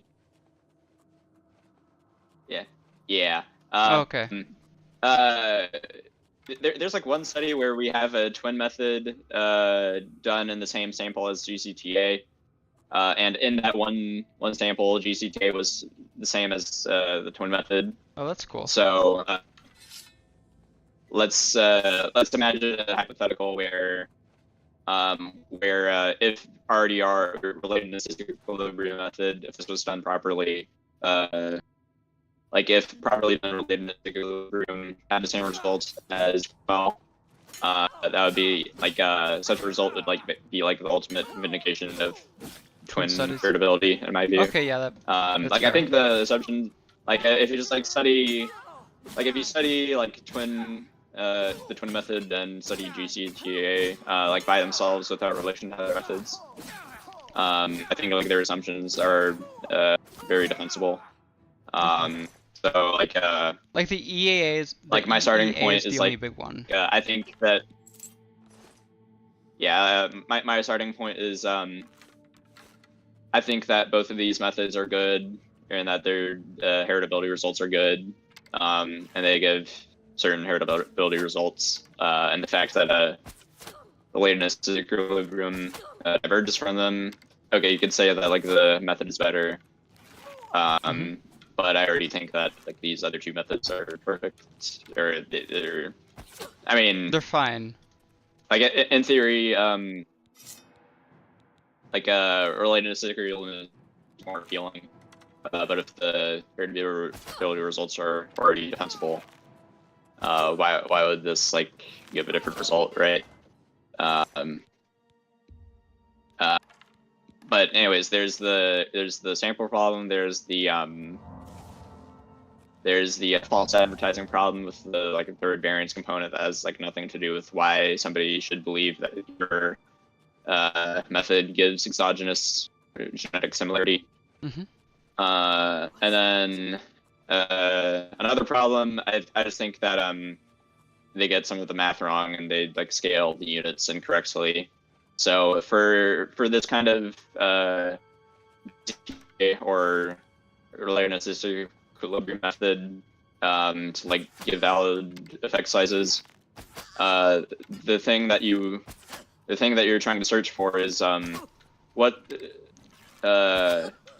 if our sources of similarity were exogenous, what would the slope of the relationship be between kinship coefficients and phenotypic correlations? And to do that, you have to actually scale the residual genetic similarity to have a 1-to-1 kinship coefficients, which they do not do. Yeah, like or okay, so okay, let's take the relatedness to equilibrium 0.17 and get face value. If there's 0.17 direct genetic effect, this would strictly imply that the similarity between parents and children are caused by a direct direct genetic effects, right? However, if like the parent-child similarity is just like residualized and assumed to be confounded, or the existence of at least some direct genetic effects would prove that some of the parent-child similarity is due to direct genetic effect. But if all of that's just like treated as confounded, you'll underestimate direct genetic effect. Okay. Like what they should do, you know about like instrumental variable studies. Yes. I think you explained the concept to me. That. Yeah. So. Okay. Yeah. Go ahead.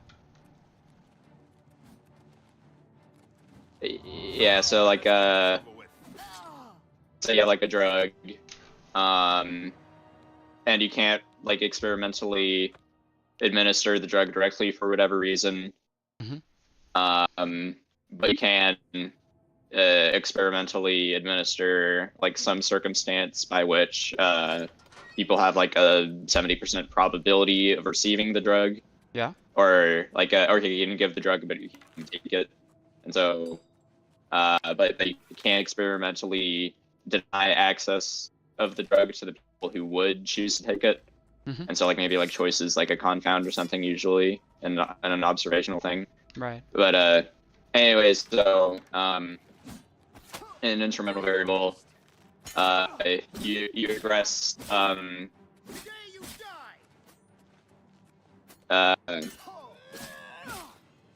you regress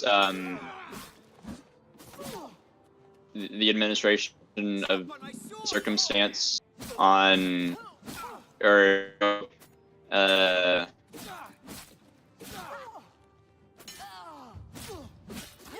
you regress administration of a circumstance on the probability of taking the drug. So like you have like a 1 unit like a 1 unit increase in availability of the drug, and then this results in a 70% probability of taking the drug. And then once you have predicted probabilities of taking the drug given the 2 experimental groups, you regress the probability of taking the drug on whatever dependent variable you're looking for, like I don't know, like heart rate or something. So you regress probability of taking the drug or predicted probability of taking the drug on heart rate, and then the fact that you've regressed probabilities means that if you go from 0% probability to 100% probability, that or like the fact that you've like rescaled your units in this way. One thing. Yeah, when you regress probability on heart rate, this tells you the effect of going from 0% chance of taking the drug to 100% chance of taking the drug, and or otherwise known as the effect of taking the drug. Yeah. So one thing. I probably could have come up with a better use case than probability, but basically I was not very creative. I remember in our conversation you told me that your criticism of the RDR method was that this should really be an instrumental variable study, and basically the idea is that it's like the random genetic similarity between in our application, it would be like you regress residual similarity on phenotypic correlate or on kinship coefficients. Yeah. And then regress predicted kinship coefficients on phenotypic correlations. Yeah, and then that's what the method should do, and it's not what the method does. Yeah, that criticism makes sense. Yeah. So that, along with the false advertising and the low within sample, the lower than average within sample heritability on validated methods, it's like 3 reasons not to trust the 0.17 heritability estimate from it. Okay.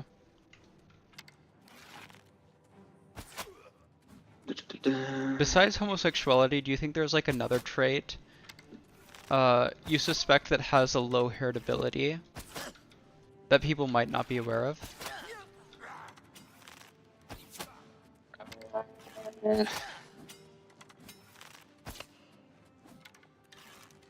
There's like some tweet about something a while ago. I forgot what the trait was.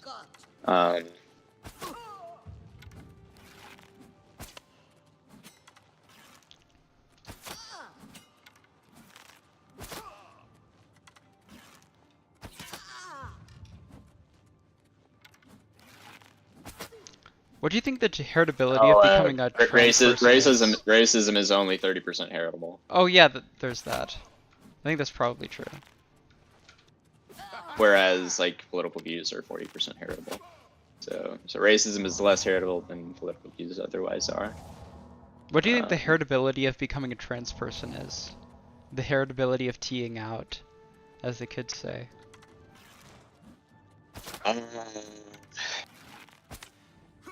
I actually think that the fact that they're like more fucked up than homosexuals means that they're probably is probably a little bit more heritable. Huh. Or like just the fact that it's like more mentally ill people who become trannies in a sort of if everything's genetic then nothing is sort of way. The fact that like the so you think it's more downstream the fact of like that the somebody's brain? Okay, that actually does make sense. Yeah. So like if it's both downstream of certain personality things, the things that trannies are downstream of are more genetic than the stuff that homosexuality is downstream of. So I'd assume that transgenderism is more heritable than homosexuality for that reason. Just because they're more mentally ill.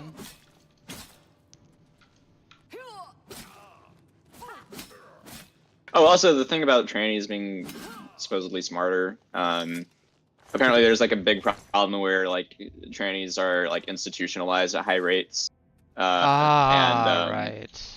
And it's going to be the dumber people who are more likely to be institutionalized. And so, I had like some med school student friend who was like very confident that no, actually trannies are dumber, or a fair bit dumber than average.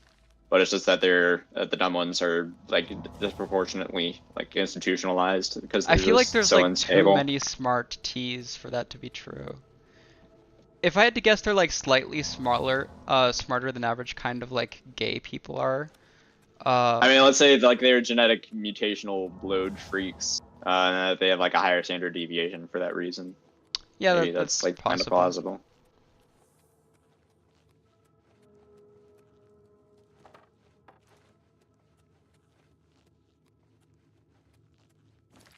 Oh yeah, did you see the chart of that showed that apparently like 4% of people born in 2004 are Ts? 4%. God. Yes. And apparently like of those 4%, like apparently a third of them are like non-binary, so they're not actually Ts. But apparently that still implies it's like 2.5%. Like that seems really high to me.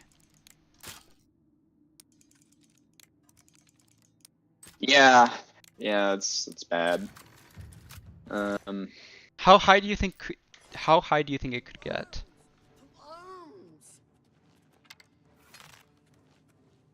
I don't think it would. I just don't think it would go above 10%. Ever. I mean, it's probably like going down again already, right? Yeah.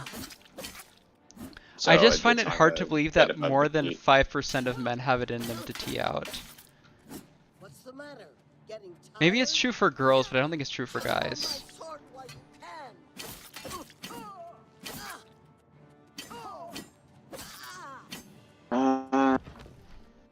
Well, I mean, okay, so 4%.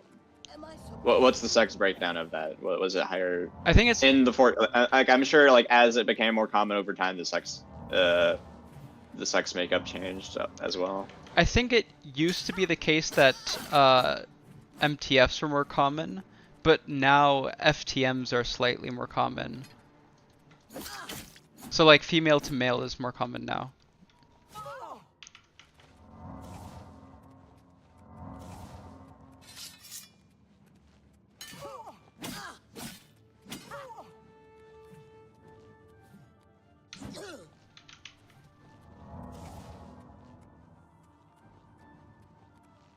Charles? There's something about FTM trans as opposed to male to female that oh, it just makes more sense to just like point and laugh at them at FTM truths. You think it makes more sense to laugh at FTMs than MTFs? Yeah, I can't explain why. Do you think it's worse to be a man than a woman? No, that's not my reasoning. Oh, okay.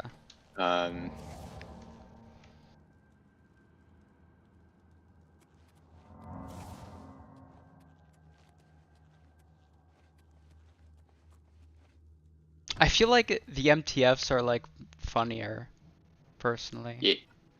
I mean, it's harder to Well, transition. okay. I mean, there's like the ridiculousness of MTFs existing. Or like the fucking like imagine like as like a psychological terror tactic in warfare, you just like form a unit of troons that are all like 6'5" naked dads in skirts, and just like send transgender rape units to terrorize the enemy. It's like, okay, you brought women into warfare. It's like wow. It's like Our counter okay, is if we're gonna have teased. troons in the military, we might as well make them effective. Right. It's like Pokemon. And I think that would actually be quite effective. You know, it would shatter the morale of the adversary. I'm pretty confident it would be the case. Could you imagine? Like, Can you imagine what? there's just the scenario.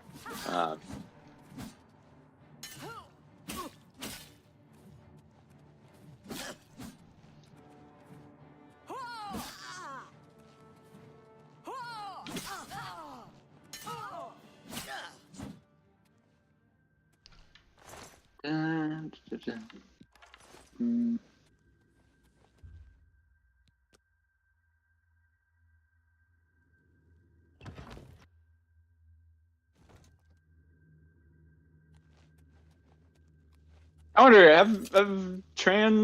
has trans stuff, or has like the rate of trans increasing, has that generalized to Europe and not just the United States? My anecdotal experience in Spain was that there were very few Ts. But I don't know how true that is for the younger generation. It's like, I'm an older Zoomer, Well, so anyways, I don't really know what it's like for the kids. In terms of like more standard mental health stuff, like I don't know, like depression or anxiety or whatever, like there has been mental health deterioration in the United States, but it does not generalize to Europe. No, it doesn't. It's just us. It's just us for some reason. And it's like a falsification of like social media theories as well, because it's like we're not the only people with the internet and social media, so it's. Even if it's like a social contagion, it has to be something else. I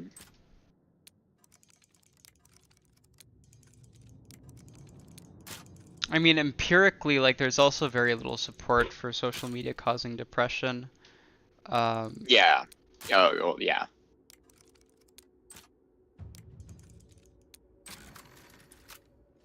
Just straight up meta-analysis of RCTs done with the best methodology finds null result.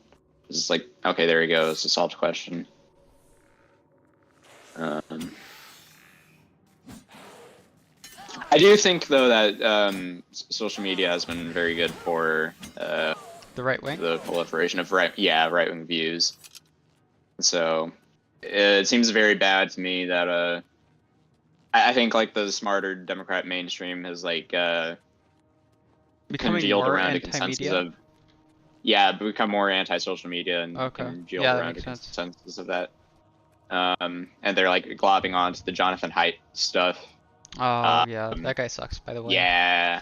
Did I tell you this story that I rated his anti-porn document with like Trump tweets and BAP He had an tweets. anti-porn document. Yeah, he's going into like anti-porn stuff, and he made an open source literature review on pornography, and I just bombed it with Trump tweets and BAP tweets, and like So the N-word and based. stuff, and he had to make it private. Godspeed, so.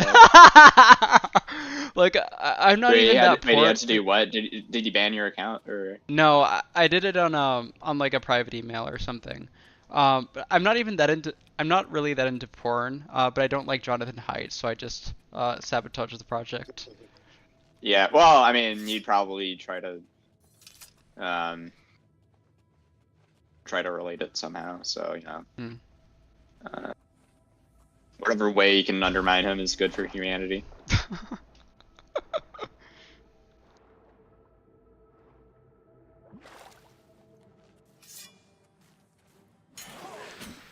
It's such a fraud. Oh yeah, this is is like such a condemnation of public opinion that people take him seriously. Or like it is such a condemnation of the like scientific establishment that, or the pundit class, or I don't know. Anything that has any role in taking him seriously, it's a condemnation of those things that he's taken seriously.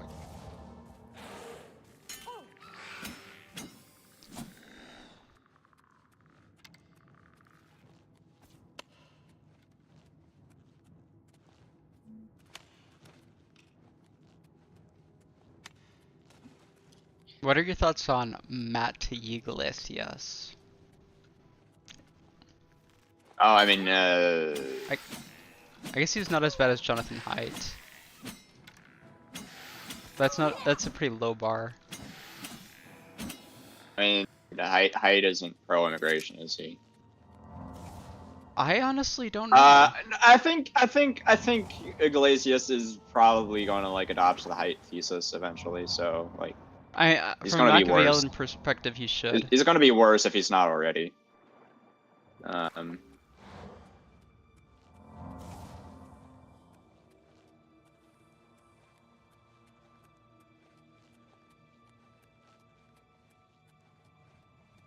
Yeah, just like dishonest people like Gould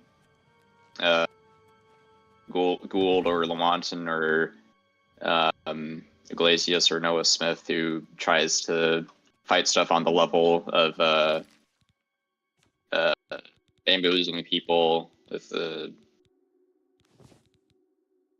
that kind of thing is like the worst kind of enemy to have, you know.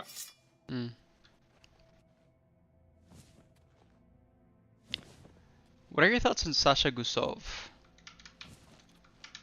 Was I too kind to him? Gusev? To put him in No. S tier? Yeah, no.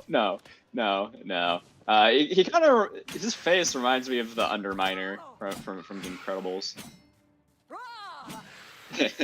I honestly, I am American Doubt. I don't know who that is. Like,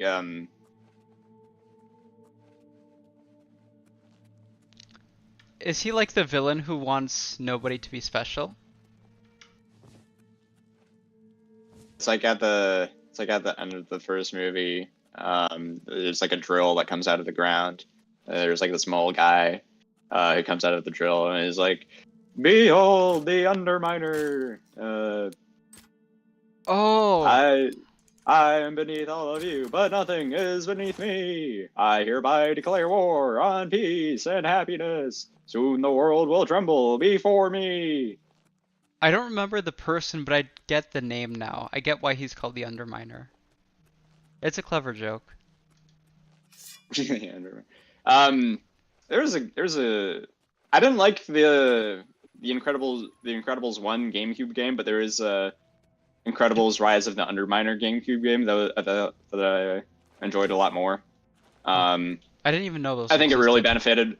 I think it really benefited from the creative liberty of like an Underminer movie not existing.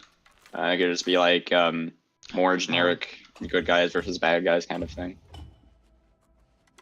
The atmosphere of it was very Kino.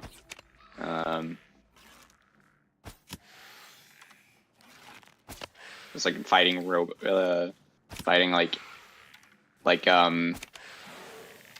Dickens industrial robots that like cause pollution and shit.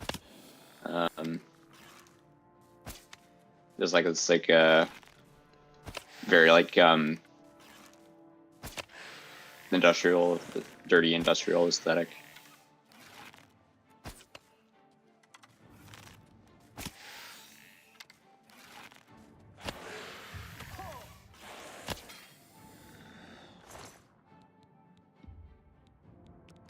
Do you know who Naval is? Like the Indian guy who's into tech. No. Oh, also on Gustav. I don't like. I confronted him with a thing about how skin color has no correlation with IQ when ancestry is controlled for, and he has no copes to deal with it. It's amazing. Oh. He just like he just like stopped responding after he established it without a shadow of a doubt. Did he block you? No. I think he's blocked me on basically every account because I sent him my erotica. I can't believe I wrote that, dude. It was funny, I have to admit. Oh, I didn't even assume that you. I thought you just like sent him somebody's hentai or something.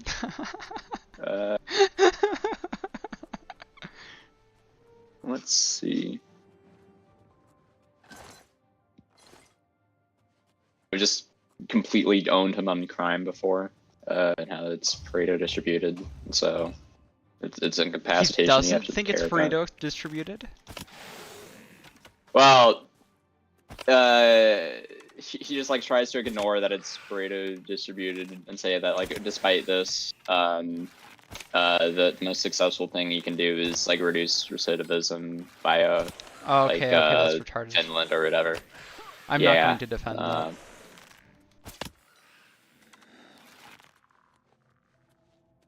It is an amazing question you can ask people when they're on about this. It's just how much credit card debt would it take for you to rape somebody? It's like if they're on about poverty and crime.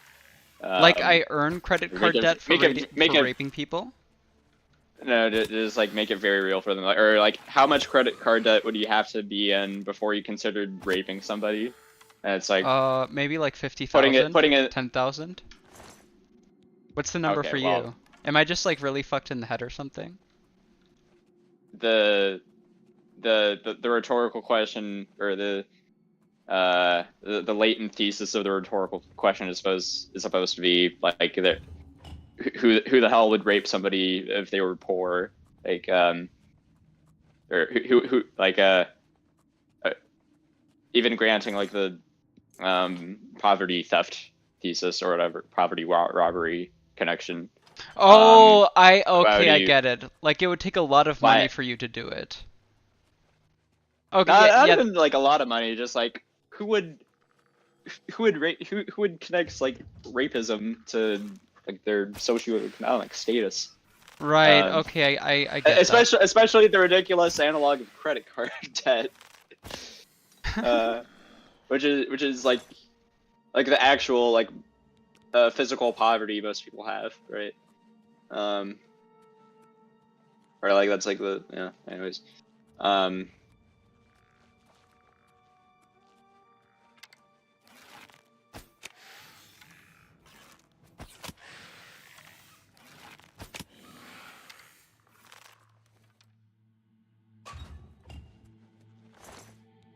Do you know who... Oh yeah, he during the argument he like straight up like lied about the contents of certain sources. I mean, it's like done like that sometimes like, I make mistakes like that. He's just like a or does he actually like lie about it though? That's different. No, like actual lie. No. Oh, like, okay. Lies. Is okay, like you can have like methodological dishonesty, and something like the Wanton or Kevin Bird or something, but like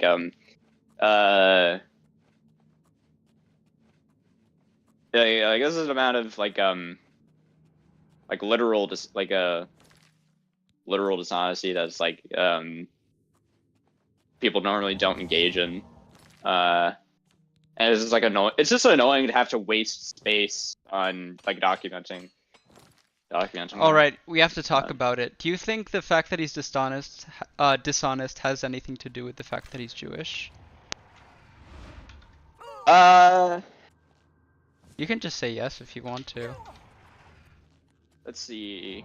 Well, okay. I'm thinking about like international studies comparing Israel to other countries, and like Israelis are like less dishonest than other Arabs, or like less dishonest by like Middle Eastern standards. I mean, Middle Eastern Jews are like not representative of Western Ashkenazim, right? Obviously, no, they're not.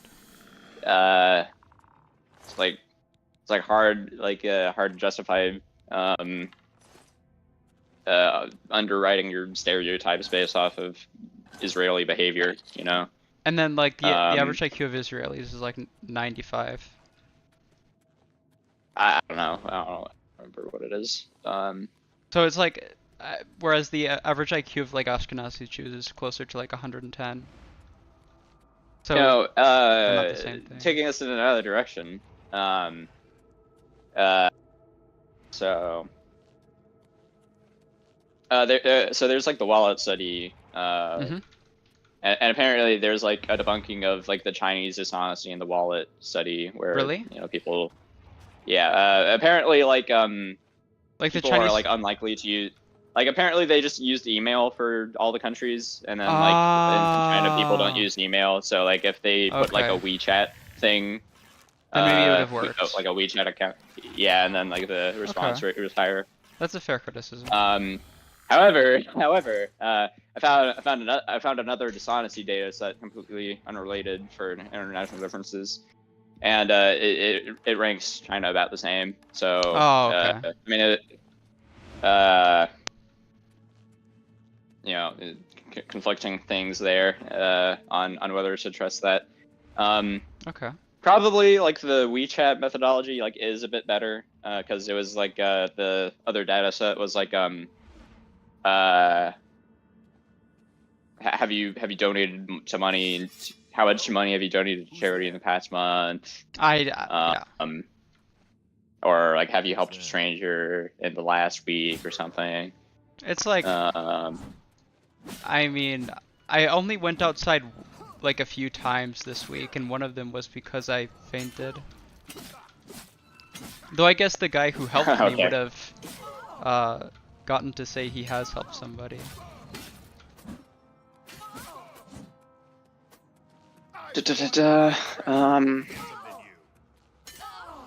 Anyways, it's like a shittier honesty metric, which I mean it has honesty data for more countries than the wallet study, so it's like nice for imputation. But probably it's better to just go with the like WeChat improved methodology thing, and to say that like Chinese people aren't actually as dishonest as we thought. But they're probably less honest than like Korean people, even if I had to guess. Or do you think otherwise? I mean, you can infer as much just based off of the IQ difference. Right, yeah, I get what you mean. Like the average IQ of Korean people is probably like 103 or 105. I have to be right back. Oh yeah. Okay. I'm not leaving though.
Going back to the city to sell shit.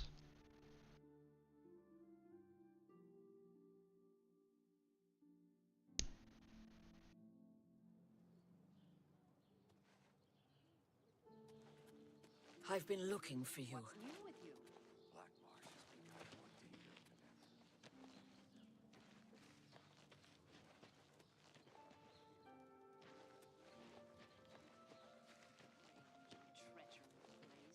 It is no wonder odd things are happening there.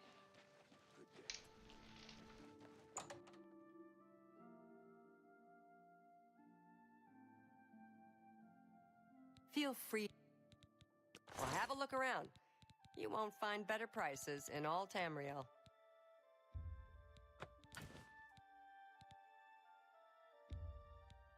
You got a great deal there. I had to take that screenshot, of course. Screenshot did you take? Oh, you're back. I took a screenshot of the name of my sword. TND. A good price for a... I finished the thing I was doing, but I may fix some food as well. Now that I'm up and about.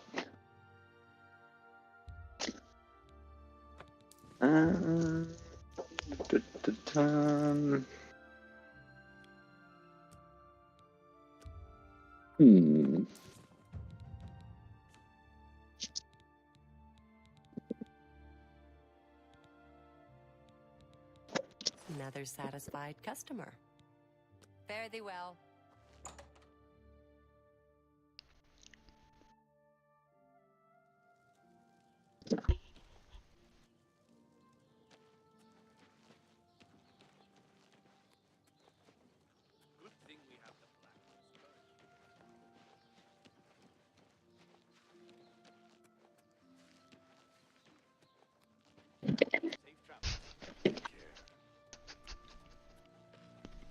I'm still laughing about the Kanye thing.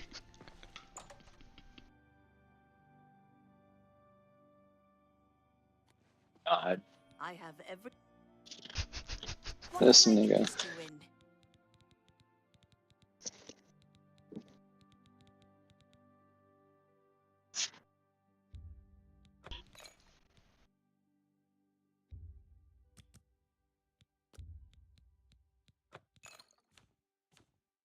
Thank you for your business.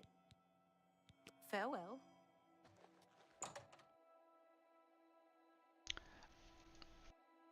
From what I gather, you haven't played Oblivion, but I think you've played Skyrim, right?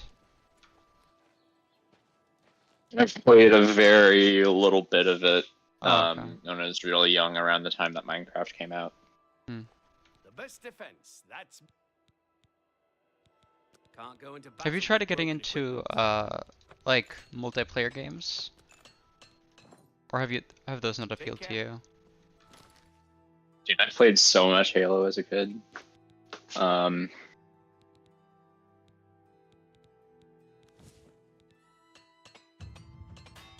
could have spent less time doing school stuff just because, just to play more Halo as a kid, because now you I can't. unironically Like, wish I did that. Yeah, like the multiplayer's offline now, and you'll never get that back again. Yeah,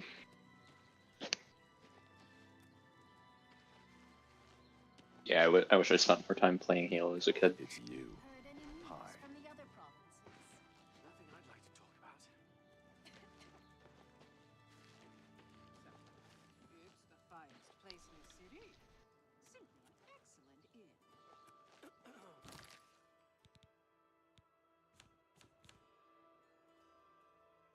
What was the rank I got to? I was really bad at Halo, but I don't think I played ranked anyway. I mean, the ranking in Reach was just like basically amount of time played, not necessarily skill. Oh, But I was pretty good at Reach. Okay. Halo 3, I almost completed all the VidMaster achievements for Recon. I did I did for the ODST firefight one, which was the hardest, but I just never spent enough time on Halo 3 multiplayer to do some of the multiplayer achievements. I forget exactly what the roster of them was. I have a really artistic question for you. Go ahead. Do you think that games with very large player bases are more selected for in terms of like reaction time and intelligence than, for example, the player bases of a smaller game like StarCraft?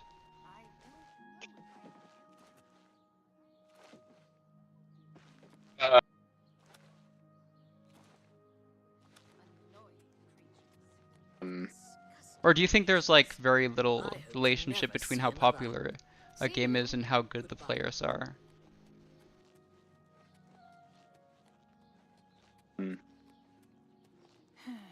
Hello. Probably, or it's probably skill ceiling. It's like probably like some interaction between skill ceiling and population that determines the IQ of the competitive scene. So a game that's more so a popular game that has a higher skill ceiling would have a very competitive player base, but that might not be true for a less popular game with the same skill ceiling, or am I misinterpreting your statement? Yeah. Okay. Yeah, I think that's. How are you? Great. I think the Halo skill ceiling was pretty high. I think it's like the highest skill ceiling first-person shooter, which also a very social game. There was like a lot of thought that went into the social features. I think the did highest very, very well with it. I think the highest skill ceiling FPS is probably Quake. If I had to just guess based on the games I've played. But I'm not really sure. Well, I was always really bad at FPS games for some reason. There's in terms of like core mechanics, Quake, I'd probably agree, but like just like the diversity of mechanics and of the sandbox, I think makes Halo a higher skill ceiling. Okay. Than pretty much anything else. Oh, and also just the high time to kill. You have to you can't just surprise people and knock them out. Like you have to outsmart people for longer in order to win engagements, or you have to outplay people for longer in order to win engagements. I think is an effect of that.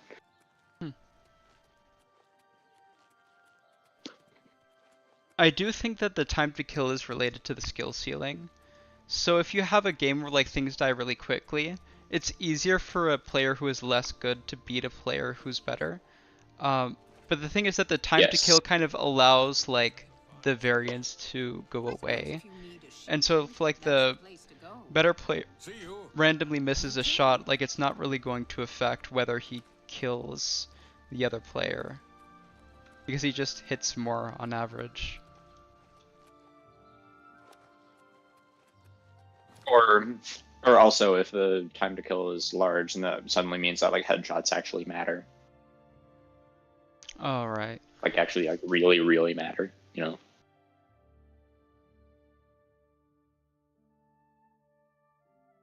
So it means it's like worth caring about, like power up pickups or like map control or something. That's the one thing about Titanfall. Oh, I disconnected my mouse and Oblivion just crashed. Yeah, that's fine. Oof. God. But basically, like, I think the one FPS game I was actually good at was Titanfall 2. And the one thing that always triggered me was that things would just die too quickly. And so, like, a lot of times you just randomly die. Probably like the Titan versus Titan gameplay was like the point of playing the game, really. I thought the pilot gameplay was better designed, though. But I get what you mean. Like, the appeal of Titanfall 2 is the Titans. Oh, Titanfall 2, not Titanfall.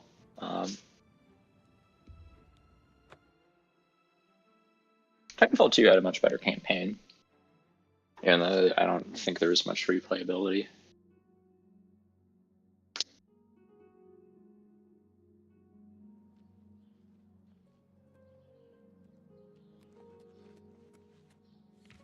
I'm surprised I've played either of the Titanfall games. You're surprised I've played Titanfall? No, I'm surprised I have. Oh, okay.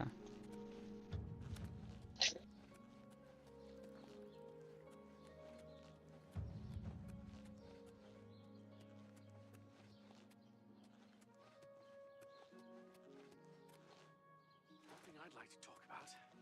I see.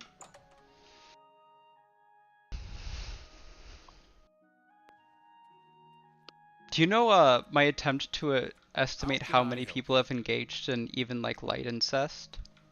What? Not really.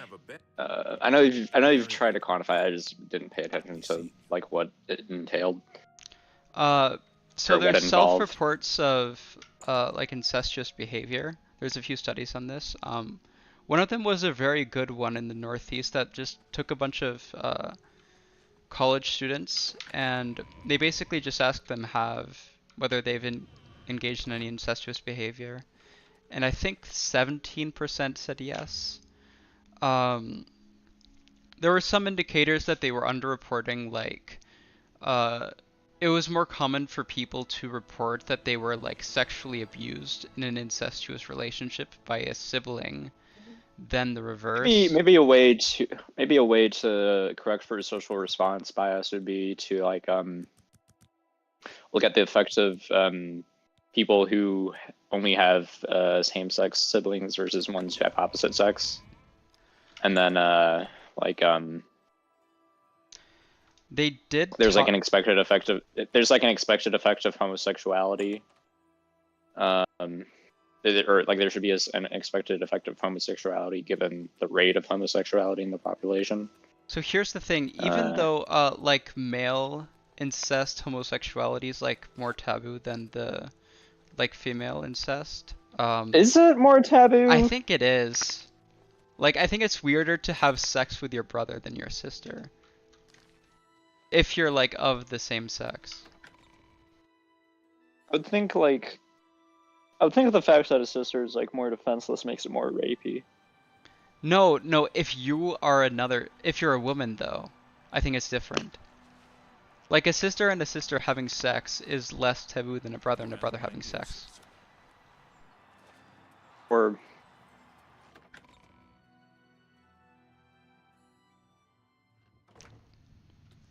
I guess.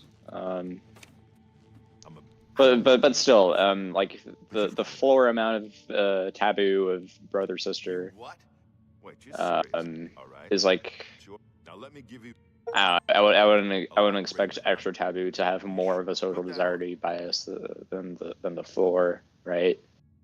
So you think that people would be more likely to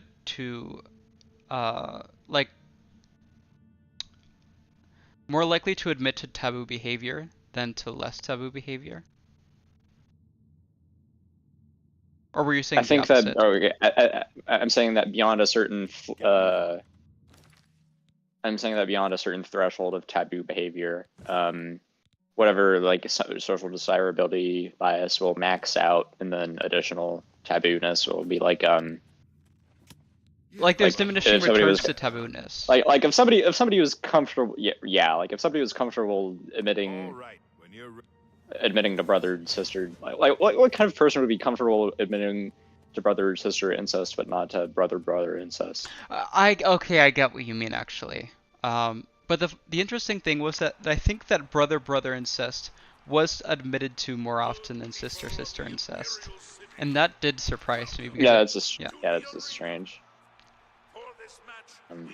I think that it's because like men are more likely to initiate sexual contact, and so even if the woman might want to have sex more with their siblings, they're less likely to initiate it, and because of that they have it less often. That is my guess.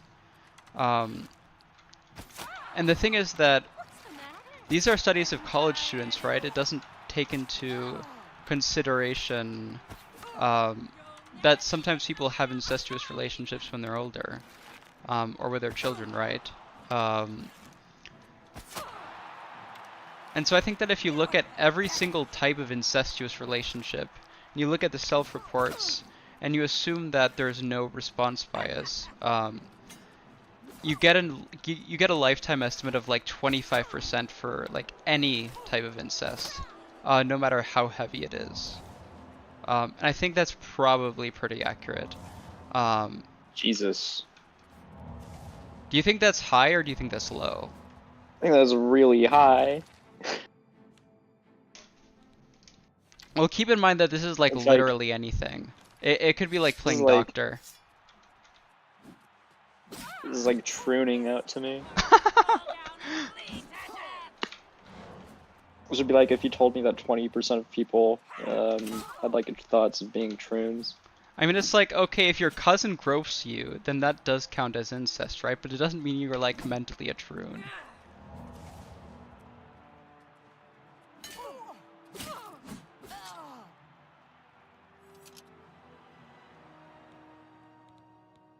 But I get that there is like definitely a mental and social barrier to incest. And I wouldn't have guessed before researching the question that 25% of people they report an incestuous relationship at least. It's insane.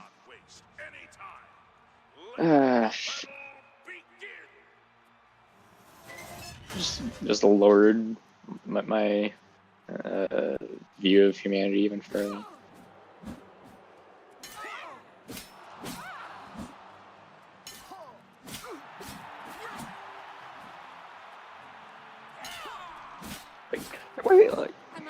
Just why can't people just be normal, man? It's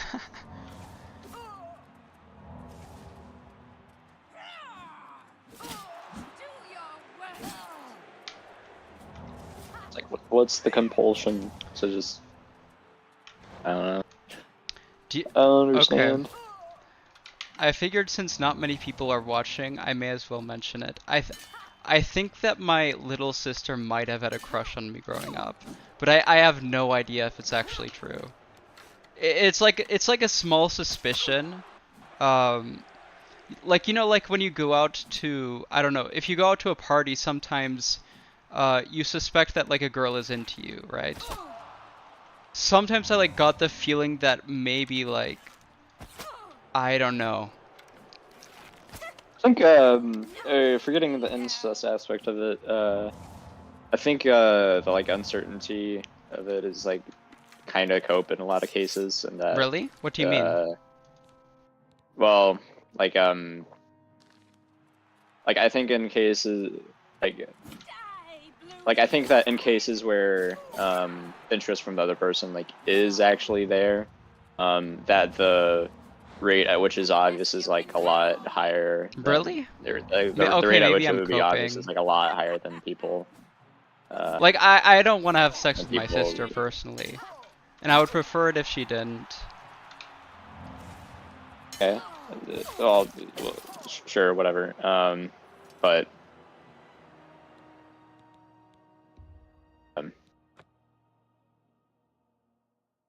You only have a brother, right? yeah, Okay. and yeah, I get.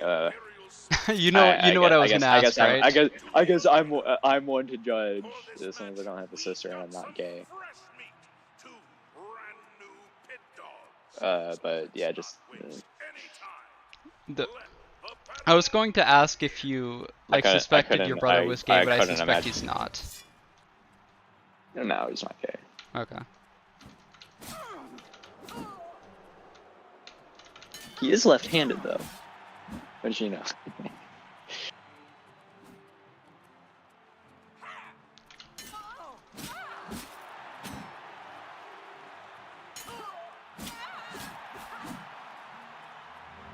Also, what the hell? I thought I thought age was supposed to be the mutational load thing. Why is my older brother the left-handed one and not me?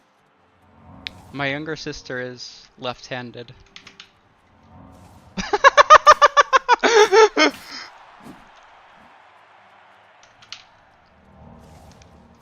Sad.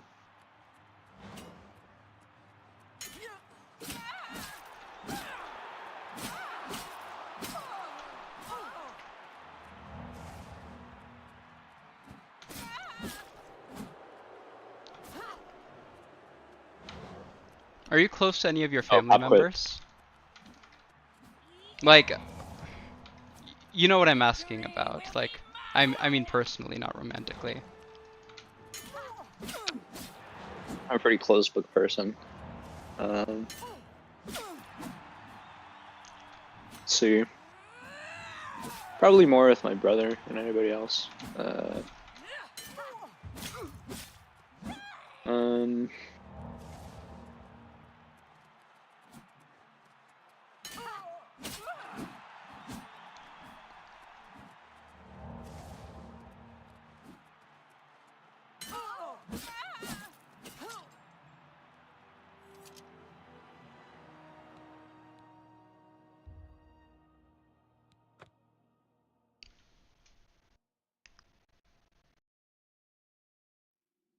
Still not much.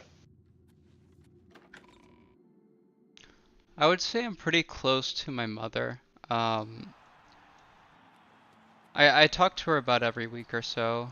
And then with my father, I talk to him less frequently, but still a reasonable amount. But I don't think I'm personally that close to any of my siblings.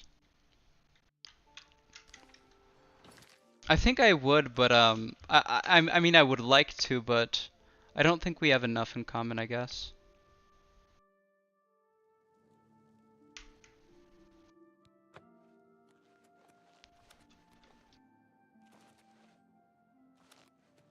I mean, me and my brother have a ton in common. It's just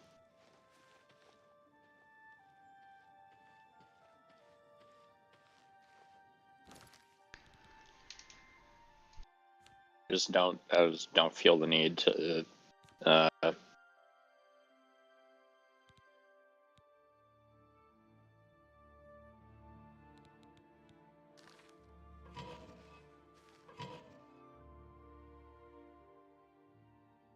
I mean, being close with your family is kind of like a feminine thing, right?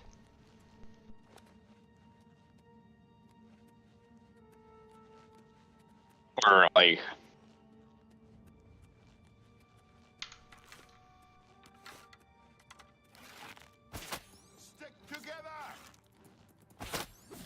feeling the need to have conversations about those sorts of subjects with anybody. I don't know, this doesn't interest me really. Stick together.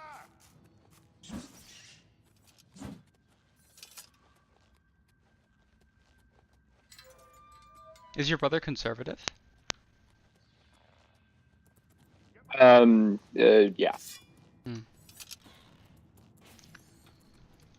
My mother Very. and all three of my siblings are progressive, and then my father is kind of apolitical. Brother's sort of a clone of me, except not philo-Semitic, and also more trusting of like mainstream history and expertise.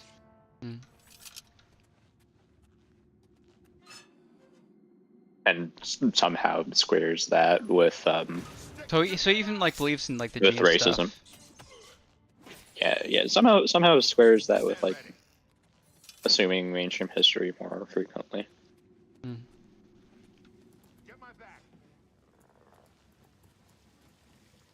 Personally, I'm not that interested in history, so I don't take my opinions on it seriously at all. Watch the flank.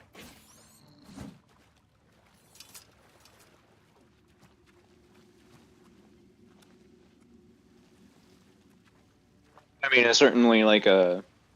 This was mine. It's like a place where it's like it feels like on the one hand, it's like kind of important for narrative purposes, but on the other hand, it's like what's the point in like trying to get into the weeds of it, given that it's just like so difficult to get hard receipts for anything. Right, think I about get what how you mean. think about how shitty journalism is. History is just that, but like 200 years ago, after the evidence is decayed. Like, even like the efforts people to go into to prove that buck breaking isn't real is pretty mind blowing.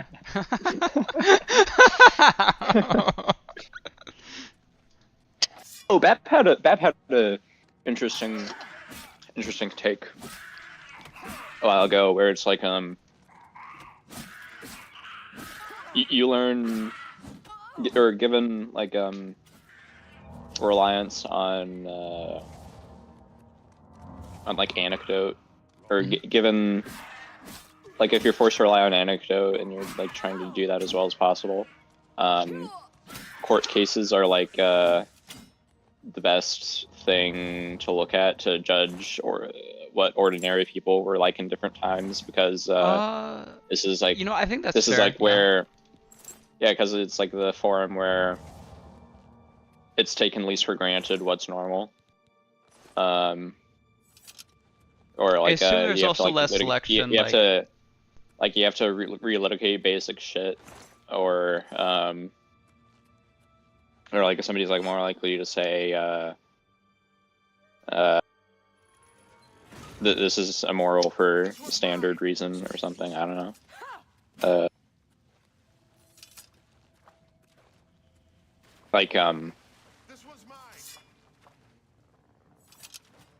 Like people define common sense more frequently. Other than again, I'm not going to actually just like read random court cases from random times based on this advice, you know. Right. I can't even It's like, to read current like, court cases. Yeah, just like read everything ever written. It's like, okay, no. Like, how about no?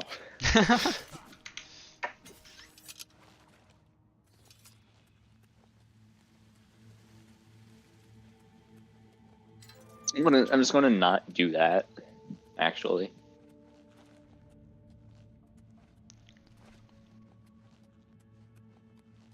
All right, the room with the table. I happen to know that I think I'd better be the one to handle the meeting.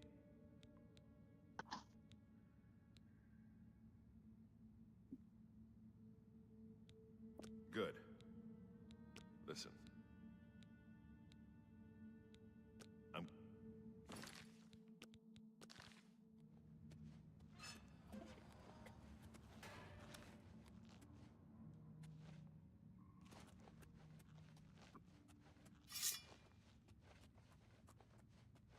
You know, sometimes I wonder what really crazy people are like. And then I realize I mean, you've probably met a lot of them. Like who? So, I don't know, it's like Twitter people. brothers, kill them! Parry and strike. Watch the flank. You can just like watch them on Twitter. Do you think that somebody like Radfem Hitler is like as insane as the most schizo person you can find on the street? My guess would be no. Like, I don't think crazy people can get like, I don't think that really insane people can get above like 1,000 followers on Twitter. Unless they like expose their insanity. It may be an advantage if anything. Like, Terry A. Davis got like a big audience, you know. Which one? Like Terry A. Davis. Oh, like, okay. I mean, like the sheer novelty, the sheer novelty can be entertaining in itself. Maybe.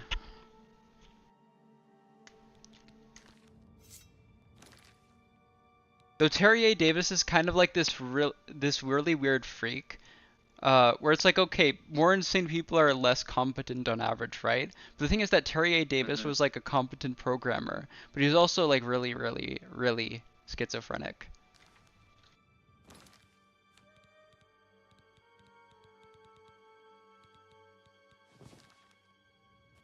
The righteous power of Rome. I can't believe I know what that is.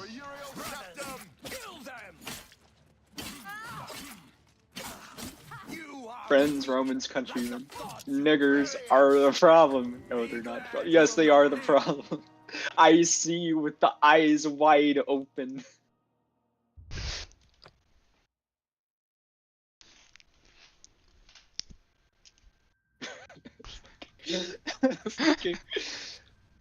Fucking friends, Romans, countrymen, niggers are the problem. I told you to come alone. For Uriel Septum!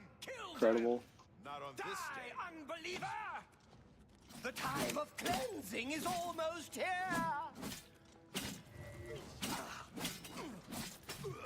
I do not fear death.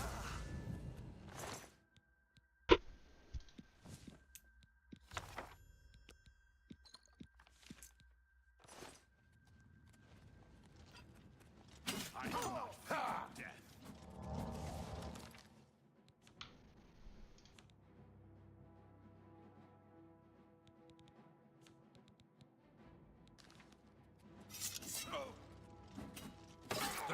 Oh, here's a subject. I have a suspicion that you have like a certain Twitter budget a day where if you post like If you post 100 times, like the algorithm is going to if you post like 100 things, the engagement will be divided among them. Whereas like if you post like one thing in a day, it'll be like concentrated. However, you want to like choose it wisely so that you don't like waste it on something bad that doesn't attract attention, you know.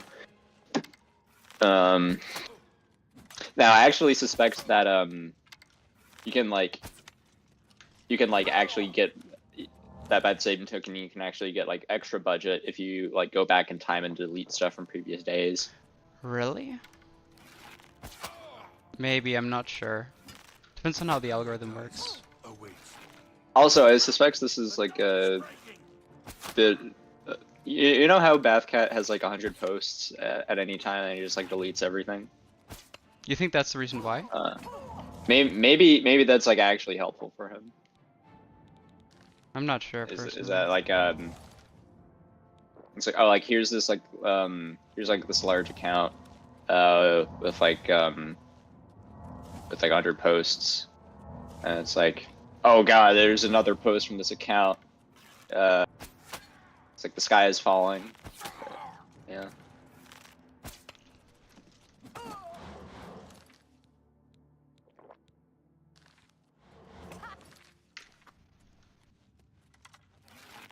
Paradise awaits me. Or just like they're like with like Indian spam accounts where it's like okay, you have 10,000 followers, but you're also following 40,000 people. The ratio kind of like marks that as like a slop thing, right? Yeah, and I've heard that before. There's probably like some inference picked up on that.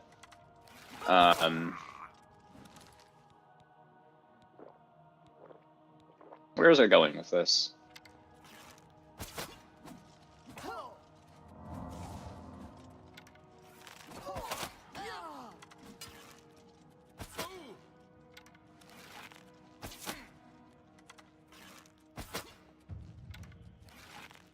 Oh well, I can't remember.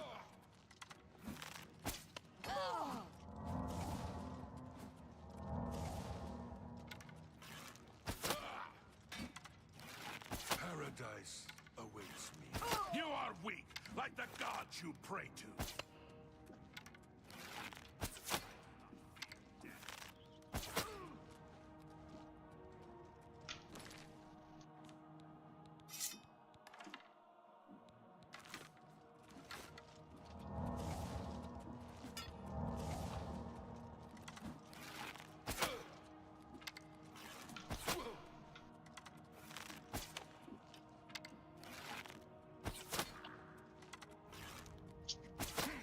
independent of Twitter getting worse, do you think that like memes are getting like dumber?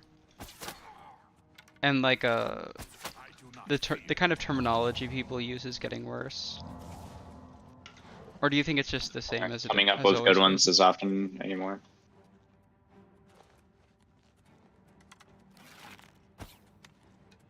It's Yeah. like, I don't know, I feel like the Yeah, not Zoomer cool. slang is just really, really, really gay. It's Oh, like oh, yacht, yeah. Riz, uh, what are the other things? Ohio. Cap. I want to fucking murder anybody. Especially like I've had somebody try to like I've like played like custom games in Halo before and like tried to negotiate like the rules for it, Mhm. and then somebody used the word cap. I'm like, and I just made sure to You're like, literally okay, a I'm black getting, person. I'm getting like the best. I'm gonna like threaten the best players that I know to get online, or we're just gonna stomp their asses because of this. I mean, It's the like, thing. okay. It's like, okay, that does it. I'm pulling out all the stops. I'm getting all the best people online. We're gonna fucking rape you over this. Fucking piss. Fucking dipshits. I mean, the thing is that I feel like people adopted like the 4chan millennial slang, like based, cringe, or I don't know, nothing really comes to mind now, but I feel like people adopted that kind of language because it was actually cool. But now it feels like the slang is just there to be slang. Like it's not even good. It's like yacht is like the worst Yeah, word there's I've ever heard. there's the problem where, like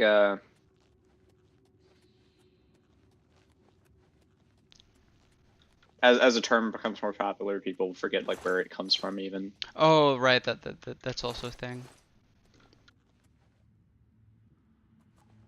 And they're like people who don't even like a lot of people will intentionally co-opt like base or something, then people won't even know that it was like neo-Nazis.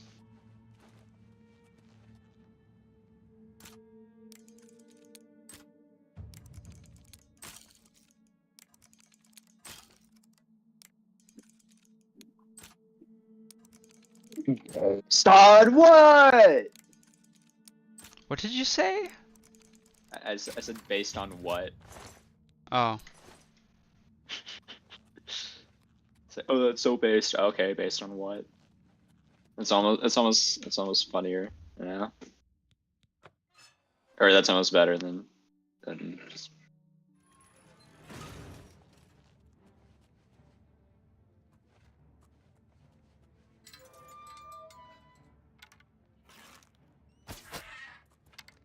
That trick is almost like more likely to signal being right wing than actually calling something based.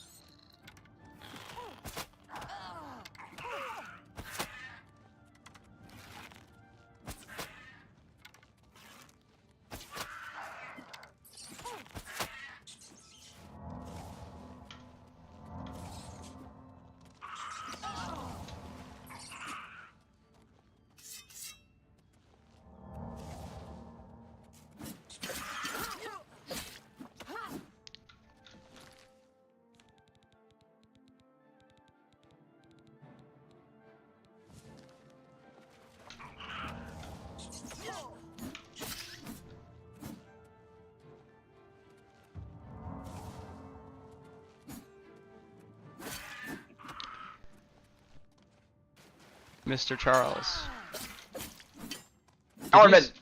Did you suspect Kanye was gay before he made this statement? No. I didn't Well, either. is he even gay? I know, like. I guess you could call him a fag. He's like, okay, sure, he's a fag. Well, not even just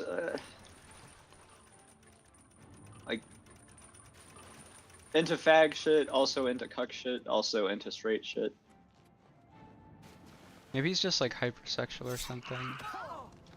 It's like omnisexual. Kanye finds everything horny.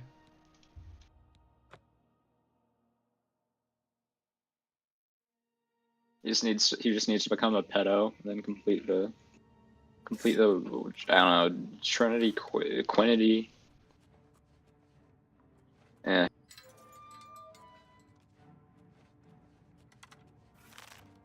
This nigga.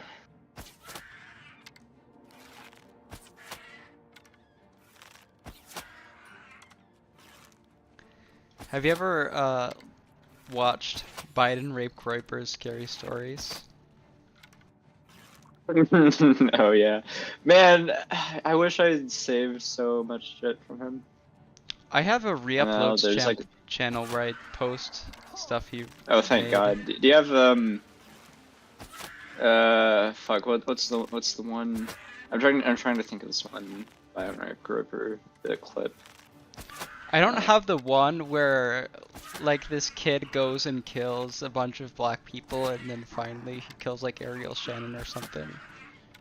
I don't have that one, but I think I have the first. I need the one where he goes, "Nigger, faggot, worm, you die today, die." I don't think I have that one, unfortunately.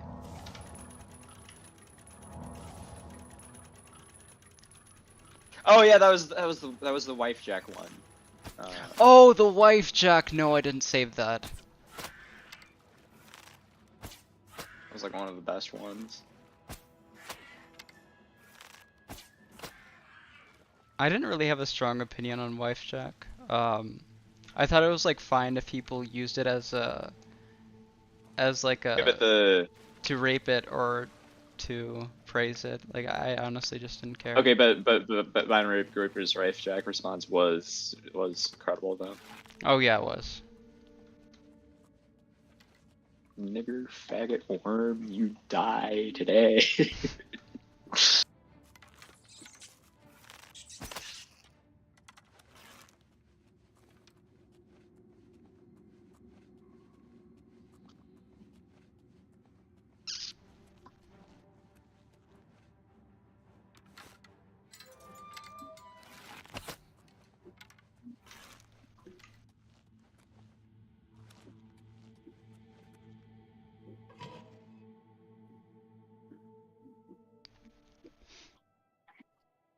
What's the most autistic race?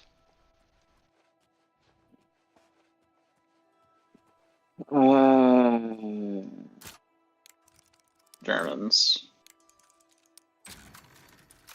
In terms of subgroups, the fucking capital true. T theory people are the Germans.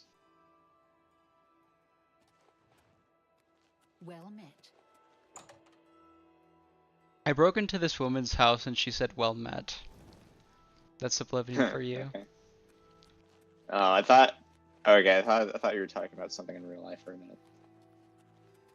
No, I was like epic. I don't think I've committed like a serious crime. Yeah.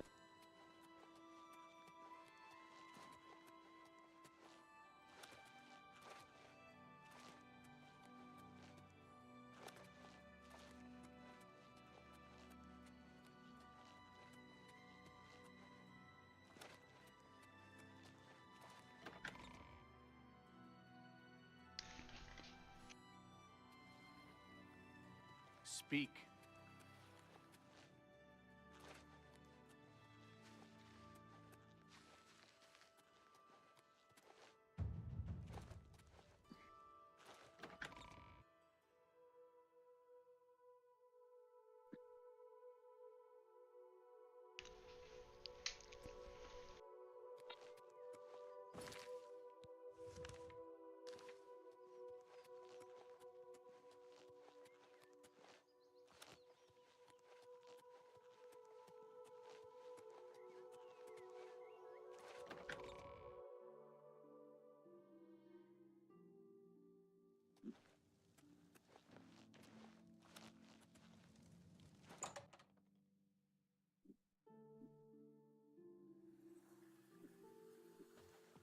It's kind of bittersweet to gain cultural influence because it's like okay, wow, the meat-eating person now agrees with you that XYZ problem is a problem.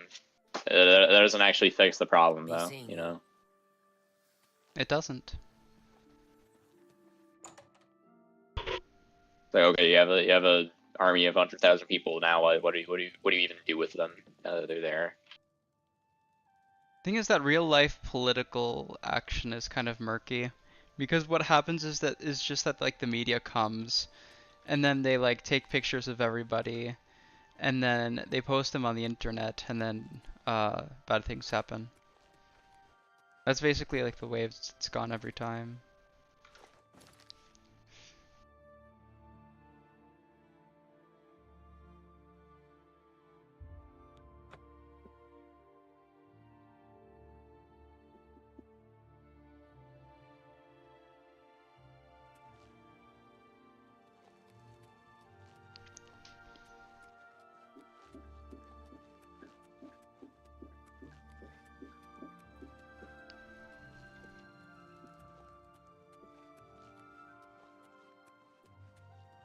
I might be completely talking out of my ass because I haven't researched illegal immigration in too much depth. But basically, from what I understand, it's really, really hard to deport large numbers of legal immigrants if you have due process, because it just takes too long. And so inevitably, you'll have weird cases of like grad students getting deported. Okay, let's say that it takes a judge a year to deport somebody. Like, or let's say that it takes like 100 years for a man to build a pyramid. It's like, okay, well, maybe it takes 100 man hours, but if you have 100 men, that's 1 hour per man. If you just like had enough immigration judges, you may be able to have due process for everybody. And one of the things the first Trump administration did, well, maybe not. One of the things the first Trump administration, also like, even if you could, you may still like not want to, just because it would like get rid of your ability to just like van random brown people.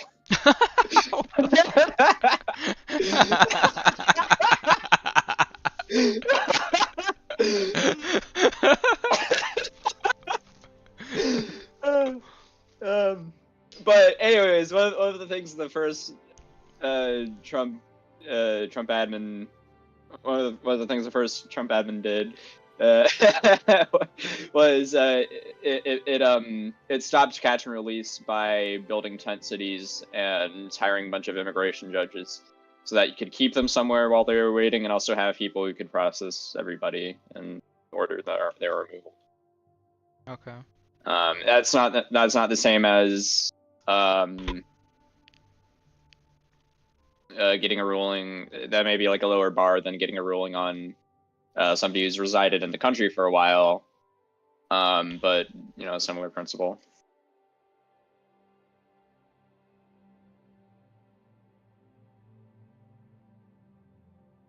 Do you think the gang members who are imprisoned in El Salvador, do you think they're all just getting murdered, or do you think something else is happening?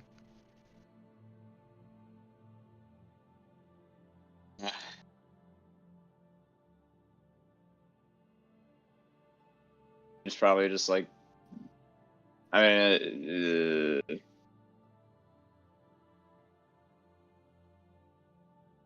I'd assume they're just being treated like regular prisoners. So it's a question of just like what is it like to be a regular prisoner? Maybe the fact that they're like softer than hardened criminals makes them more vulnerable.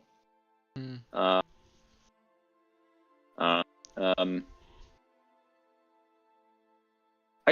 couldn't imagine the victimization rate of the median prisoner is like that bad. So on the one hand, like the non-gang member people may be softer. On the other hand, there's like probably some reasonable chance that that they're held in different types of cells or something. Oh, and also that I forgot his name even, but like a guy with MS-13 tattooed on his hands. I don't think he probably is not an example of like the soft type, you know. So it's not even like a test case, I guess.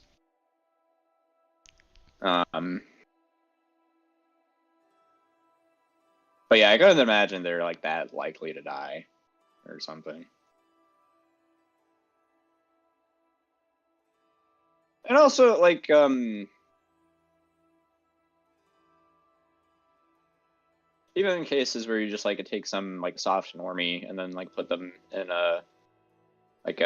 some maximum security US prison with like murders and people like that.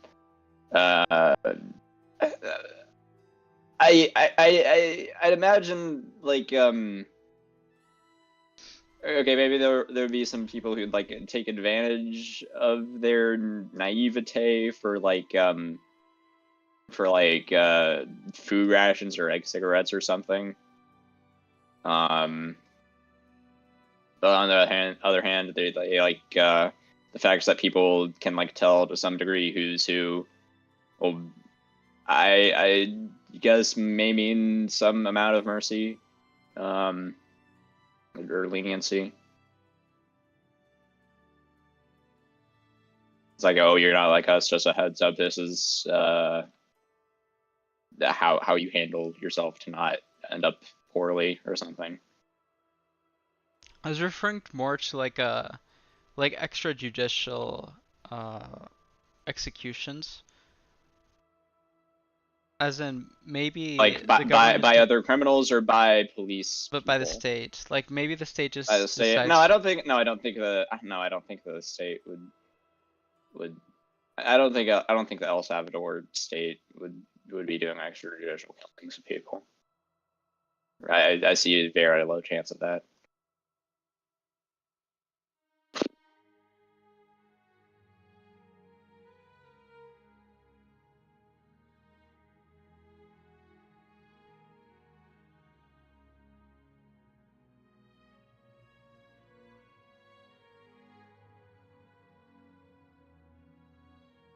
Okay, you may be able to deport all the illegals if you just hire enough immigration judges, although, again, depending on how burdensome it is, it may be like a super, super duper expensive and like take up more than the supply of trainable judges in the country or something. But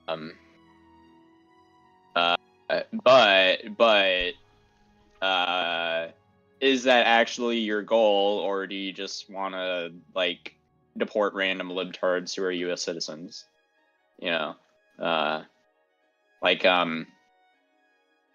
if it's the latter, it actually doesn't matter if what you're doing is legal or not. Because if you can just get rid of anybody who disagrees with you, then like actually you are the law. You know, like the law is what you say it is at that point.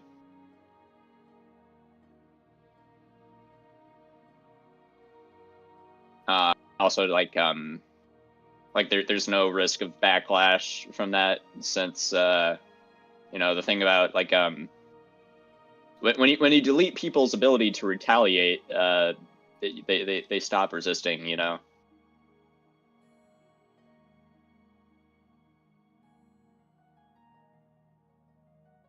Like if a guy is coming at you with a gun, and you kill him, then that gets rid of his ability to attack you. That is true. That's one way to think about it. So then it's just like if like that's your strategy, then you just have to go at it. It's just a matter of speed. You have to get everything in place and then just do it really quickly. And then the law is whatever you say it is after that.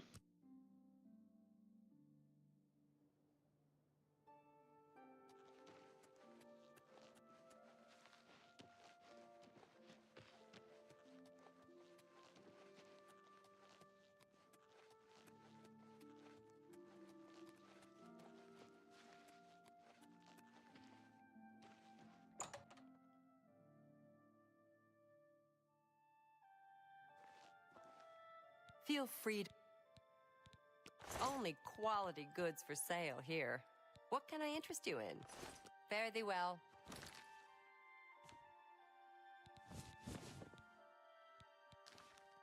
Feel free. I'll buy just about anything for the right price.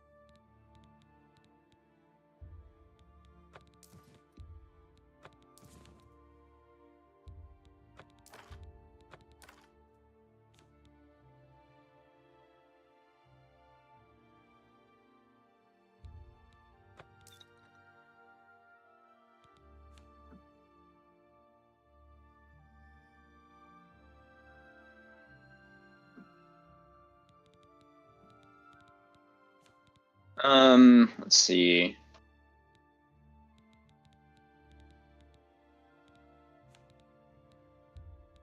Oh yeah, on public opinion, there's like a calculus where there's like reverse accelerationism, where like okay, if your enemies make things bad, this will win friends to your side. But on the other hand, if your guys make things good, this also wins friends to your side. And so the Trump administration has not been great on that route. I think there are like background processes that like advantage the growth of right-wing opinion in terms of media bias. But that just like poor behavior and messaging from the Trump admin is like working in reverse to that. However, it just like that wouldn't matter. Like none of the like public sentiment shit would matter, provided that you're willing to just like just step on the gas all the way, and just get rid of all your enemies. Greetings. I'm starting to get a little tired. I think I'm gonna stop streaming. Yeah, fair enough. Good. Oh, it's not 420 anymore. I was gonna say good Hitler night, sweet Hitler dreams. Sweet Hitler dreams. Yeah. See ya.